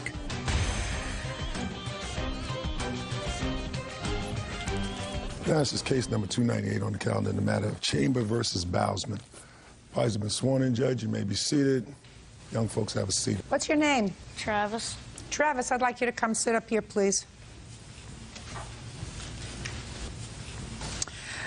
Mr. and Mrs. Chambers, it is your claim that this young man, armed with a stick, hit your son in the mouth, causing his teeth to fall out. Yes. You want his father to pay for all of his medical bills and dental bills. Yes, ma'am. And Mr. Bausman says that it was your son who instigated this problem. He's not responsible. So, Travis, how old are you, sir? 11. Do you know this young man? Yes. What's his name? Cody. How long have you known Cody? For a really long No, time. don't look down. Look at me, right here. For a really long time. Do you remember when you hit him in the mouth with the stick? Yes. Why don't you tell me what happened? Don't look down at your feet. Look right over here. My sister was... Don't look, you're looking down. I want you to look right here. My sister was playing with his sister, and he got on my sister's bike, and I came around the block and seen him on her bike and messing around and tormenting her. You didn't see how he got the bike, is that right? Well, I seen him take it from her when I was coming down the road. Now you're looking over there. I want you to look over here. You said you came around and you saw him riding your sister's bike. I want you to be very, very careful, Travis. I have a truth meter right here. If somebody lies to me, this eye starts to flutter like this. Do you understand? So I don't care what story you told your father before. When you're in court, you tell only the truth. Do you understand? Yes. Good. Now, you said you came around the corner and you saw him riding your sister's bike. Yes. What did you say to him when you saw him riding your sister's bike? I seen my sister getting upset, and I asked him to please get off the bike. When you saw your sister getting upset, what was she doing? She was sobbing and asking him to get off the bike. And okay. And what did he say? He said no, and he started laughing and messing around. What happened next? Don't look down there. Look over here. He started to ride on the bike, and then he threw it in the street in front of a van. He got off the bike? Yes. Where was he when he got off the bike? Not on the corner, but like on the side of his house. And what did he do when he got off the bike? He ghost rided it in the street. What does ghost riding it in the street mean? Run with the bike and then let it go. What's the next thing that happened? The van came up and locked its tires up. What do you mean locked its tires up? Tried to stop and it was squealing. Okay. And then? He got the bike Don't look down. Look here. He got the bike again, and I asked him to get off it again. Where was he riding it? Up and down the block? Yes. Well, where was he again when you told him to get off the bike? Riding away from me. And what did he say? Did he say anything? No. Okay, because you were just about to say he said something, but he didn't say anything. No. He just rode away. Yes. Then what happened? He was about at the alley, and I went across the street to tell somebody, but there wasn't enough time because he was messing with my sister again, so I grabbed was your sister in the alley? No. Where was she? He rode up by the corner by that time. And where was your sister? My sister was on the side of the house, and he was tormenting her again. Well, tell me how he was tormenting her. What was he doing to torment her? Teasing her. What did he do bike. to tease her? He was saying, I want to see you get the bike back, and I'm not going to give it to you. Mm-hmm. And so I grabbed this broomstick and asked him to get off it again, and he rode around, turned around, and came riding at me laughing. So I took the broomstick and I hit him. Where did you hit him? I was meaning to hit him right here. Not that hard, but I... Where did you hit him? In the face. Did he get off the bike? Yes. Step down.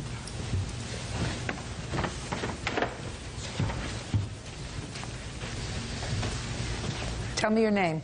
Tony. Tony, come up here, please.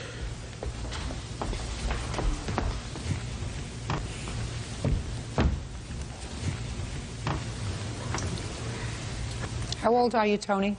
8. Do you know Cody? Yes. Do you remember when your brother picked up a stick and hit him in the mouth? Yes. Was your brother frightened after he did that? Don't look down. Was he frightened that he had hit him in the mouth? Yes. What did he say to you after he hit Cody in the mouth? He didn't say anything. How did you know he was frightened? I saw his face. Do you think he knew he had done the wrong thing? Yes. Do you think he did the wrong thing? Yes. Tell me how Cody got the bike from you. I put it on the sidewalk and put its kickstand down and went playing with his sister, and he took it. Did he ask you if he could ride it? No. He just took it? Yes. And what happened when he took the bike? My brother was coming around the corner, and he asked him to get off because he saw me getting mad, and he said no and started riding away. Is that when he hit him with the stick? No. When did he hit him with the stick? And then he came back and got off the bike, and then I went back over to play, and then my brother went over across the street. He got back on the bike, and then he started riding over the side of his house, and my brother came over from across the street, and he asked him to get off the bike, and so he got off the bike, and he started running with it and threw it in the street, and the van locked up its brakes, and I was trying to go get it. My brother holded me back, and he made Cody go get it, and then he got back on it after he got it. My brother hit him with a stick, and he went in and told his dad. Good girl. Sit down, Tony.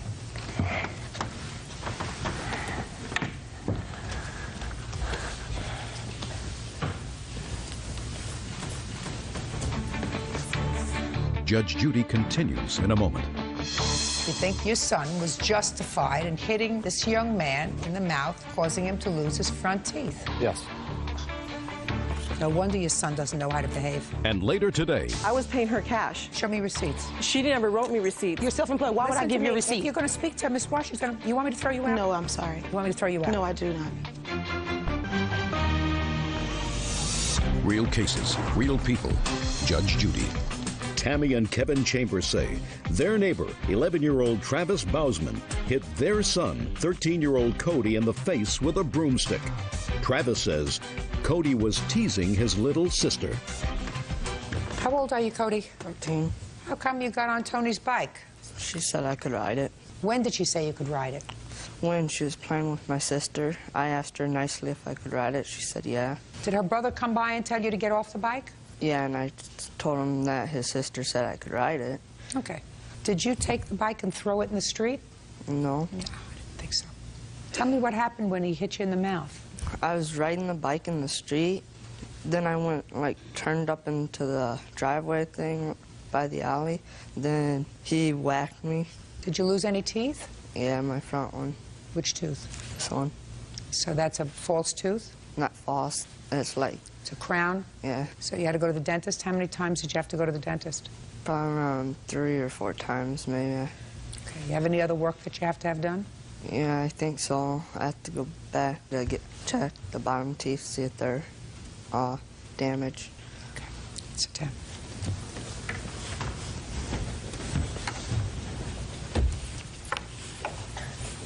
So, you think your son was justified in hitting this young man with a stick and knocking out his teeth?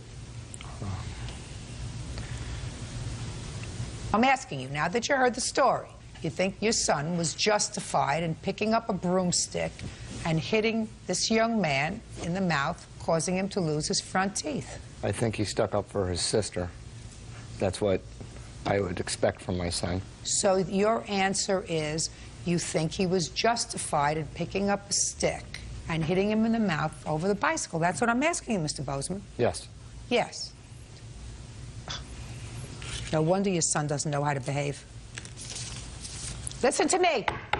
You had no right to hit him with a stick. Do you understand that? Yes. Good. Did your father tell you that?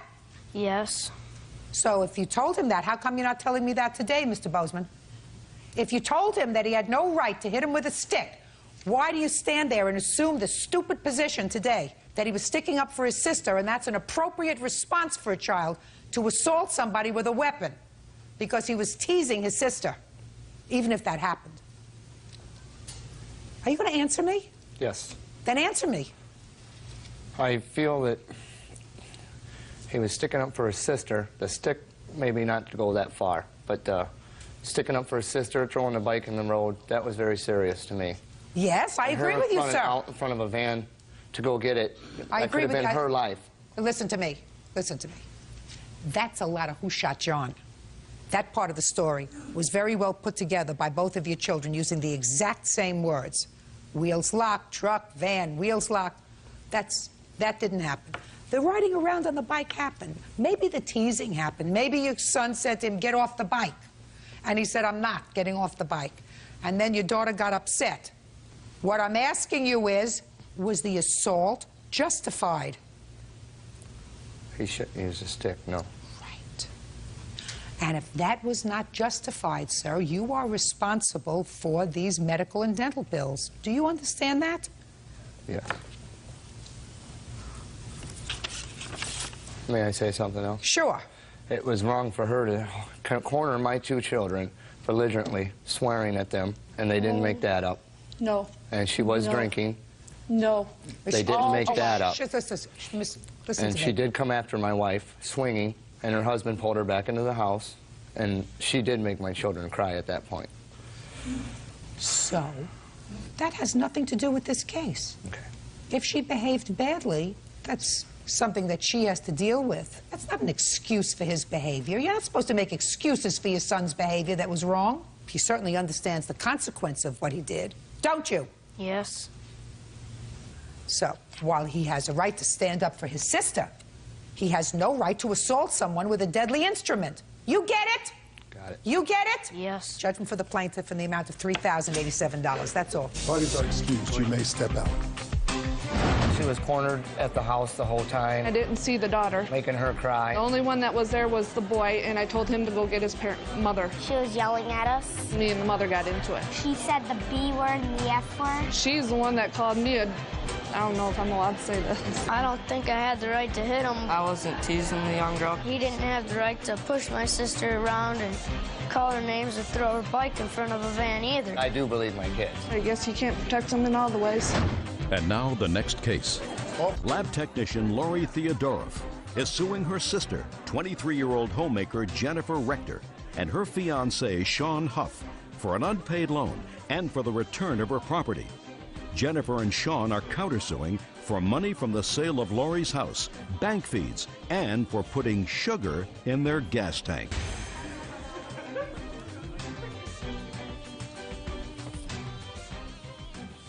All rise. Your Honor, this is case number 247 on the calendar in the matter of Theodorov versus Rector Huff. Parties have been sworn in, Judge. You may be seated. Folks, have a seat. Mrs. Theodorov, according to your complaint, the defendant, who is your sister, and the co-defendant, who is her fiancé, owe you some money for several things. First, a loan that you made to them for security deposit when they moved into an apartment. Second, some money for some bills that you loaned them. And finally, for the return or value of some personal property. Personal property consists of some furniture that you claim to have loaned them, and second, a ring set that you say was an heirloom from your mother given to you that you merely loaned to the defendant. Your last name is Huff? Yes, sir. Ma'am. In order to propose to your sister, and you were supposed to get it back. That's correct.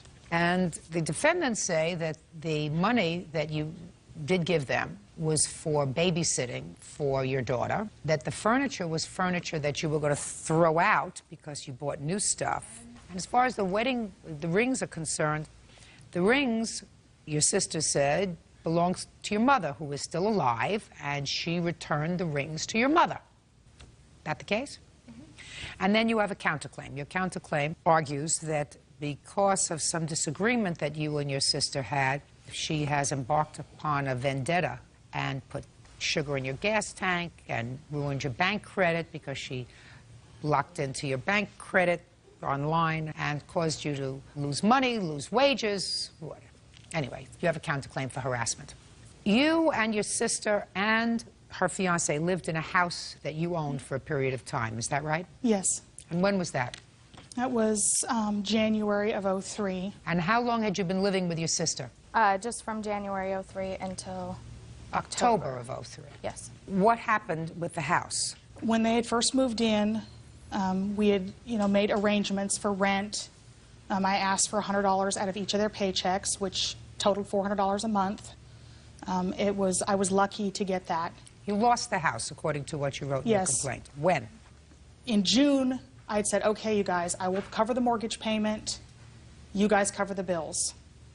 The bills didn't get covered. In October, I was drowning in debt. I'd just been through a horrible divorce.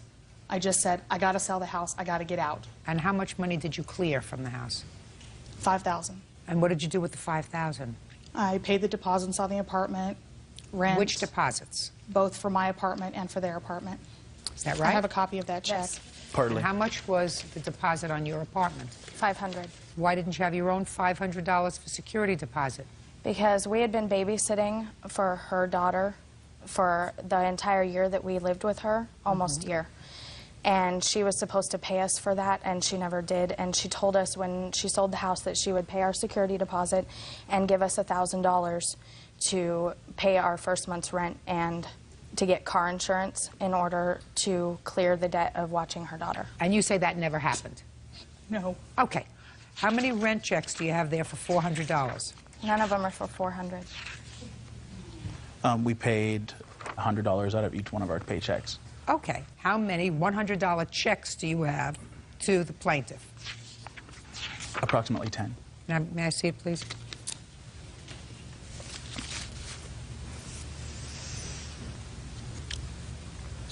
I have June 18th for $200.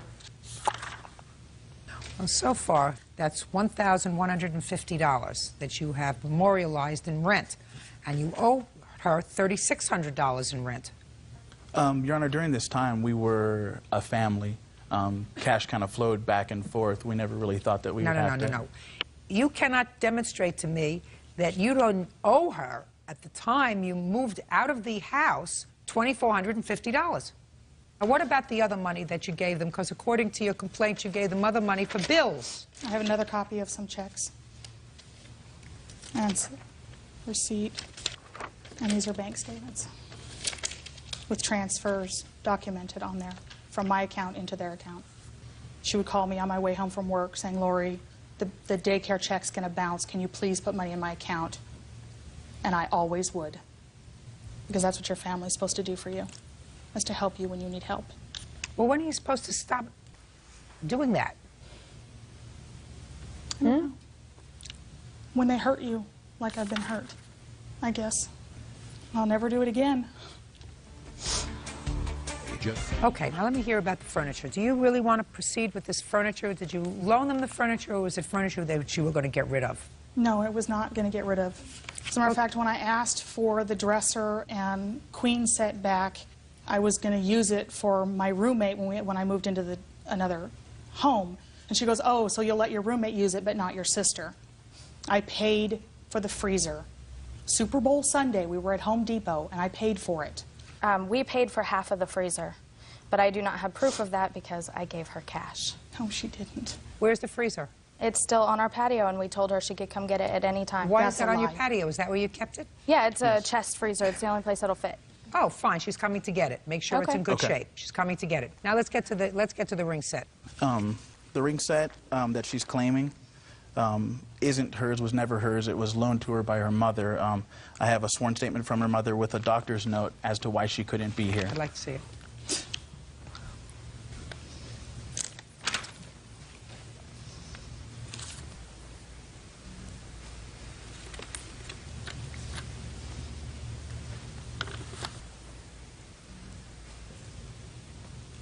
Okay, your mother who signed this notarized letter, I'll let you read it. Your mother says that she loaned you the rings when you became engaged and then married, and now she's loaned them to your sister, and she certainly expects to have them back.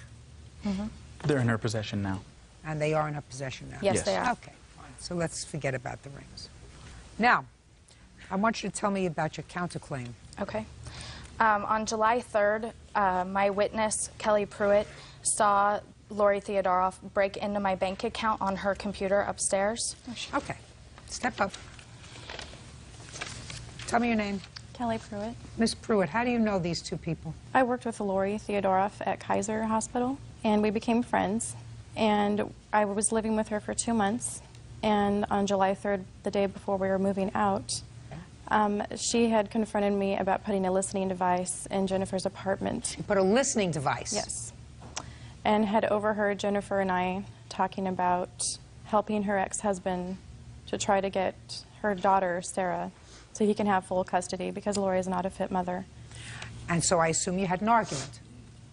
Yes, she had confronted me and was very upset with me. And what did you say to her? It's true. I mean, I couldn't deny it. I do not believe how she treats her daughter is to be a fit mother. It's just not right. Go ahead. And so she got on the computer, and there were still bank statements in the computer from when Jennifer and Sean would make payments online. And so she charged over $1,000 worth of money online so their rent check would bounce. Did you say anything to her when you found that she broke into her sister's account? I said, why are you doing this? And what did They she could lose answer? their home. You're hurting Jennifer, not only Jennifer, but Sean and their son. And what did she say? She said, I wonder what else I can do. And then that's when she said maybe I could put gas in her sugar tank, and laughed about it and said, I wonder what else I can find out to do to hurt them. Do you recall going into your sister's bank? No. I don't even know their password or their account number. Well, I know now because it's written on the check that I gave you. I don't know.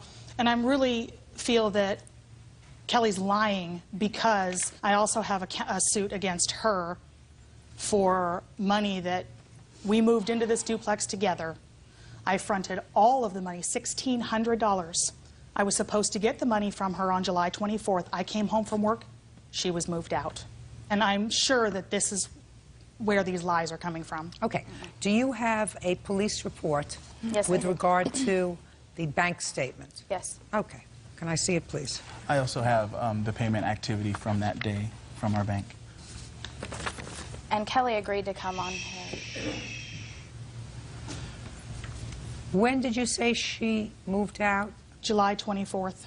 Well, May I say really, something? just a second. I really have to tell you, Miss Theodoroff, that the dates here don't gel with your statement, because according to you, she moved out the end of July, which is when there was confrontation. She was supposed to get you money, and it wasn't until the end of July you came home and found her gone. Right. Right? And subsequently you sued her, which Yes. is why you say she's lying about this. Mhm. Well, but the report date on this to the Sacramento Sheriff's Department is July 4th, which is well before that. So it is unlikely that, since you didn't file a lawsuit against her July 4th, that this testimony today, which is consistent with her police report, was not in retaliation for your lawsuit against her. Do you understand what I'm saying? I believe so, yes. Judge Judy continues in a moment. And later today, What kind of problem did you have? A friend of mine caught her in someone's vehicle. Okay, so and you when thought she told me she was with you somebody thought else. she was with somebody else. She was with somebody else when she was supposed to be at her father's. real cases, real people. Judge Judy. Lori Theodoroff says her sister Jennifer Rector and her fiancé Sean Huff owe for a loan and for the return of property. What else? Give me the rest. The gas tank. The gas tank, she had told, as Kelly said, that she wanted to hurt me as badly as possible. And so the Tuesday after she moved into her duplex, my car broke down. Well, Lori had picked me up from the daycare where I was stranded and helped me get my car to a shop. Well, then all of this happened, and I found out about her breaking into my account, and I got very angry. And so because I was angry at her, she called the company, the shop where my car was, and told them not to fix it because I wouldn't be able to pay for it, And then I'd had the car back for 4 days, and I found sugar in my gas tank, and I took it straight to the police station and filed a police report. I'd like to see the police report. They picked a partial print, but they could not, it wasn't good enough to... Right.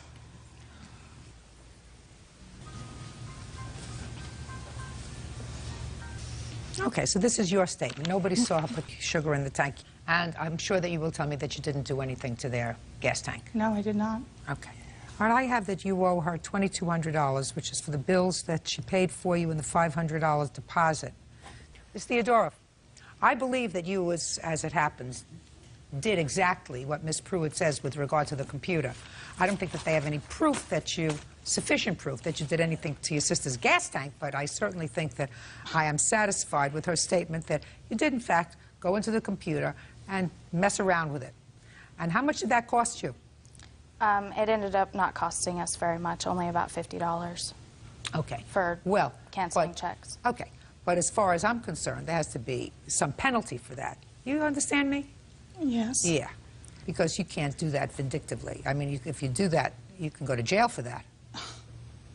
So, on your counterclaim for harassment, I am awarding you $500, which is 10 times the $50 that it cost you to reinstate your bank balance to what it should have been and to remove any penalties that have been placed on your account. You still owe your sister $1,700. Pay her. Judgment for the plaintiff in the amount of $1,700. That's all. Parties are excused. You may step out.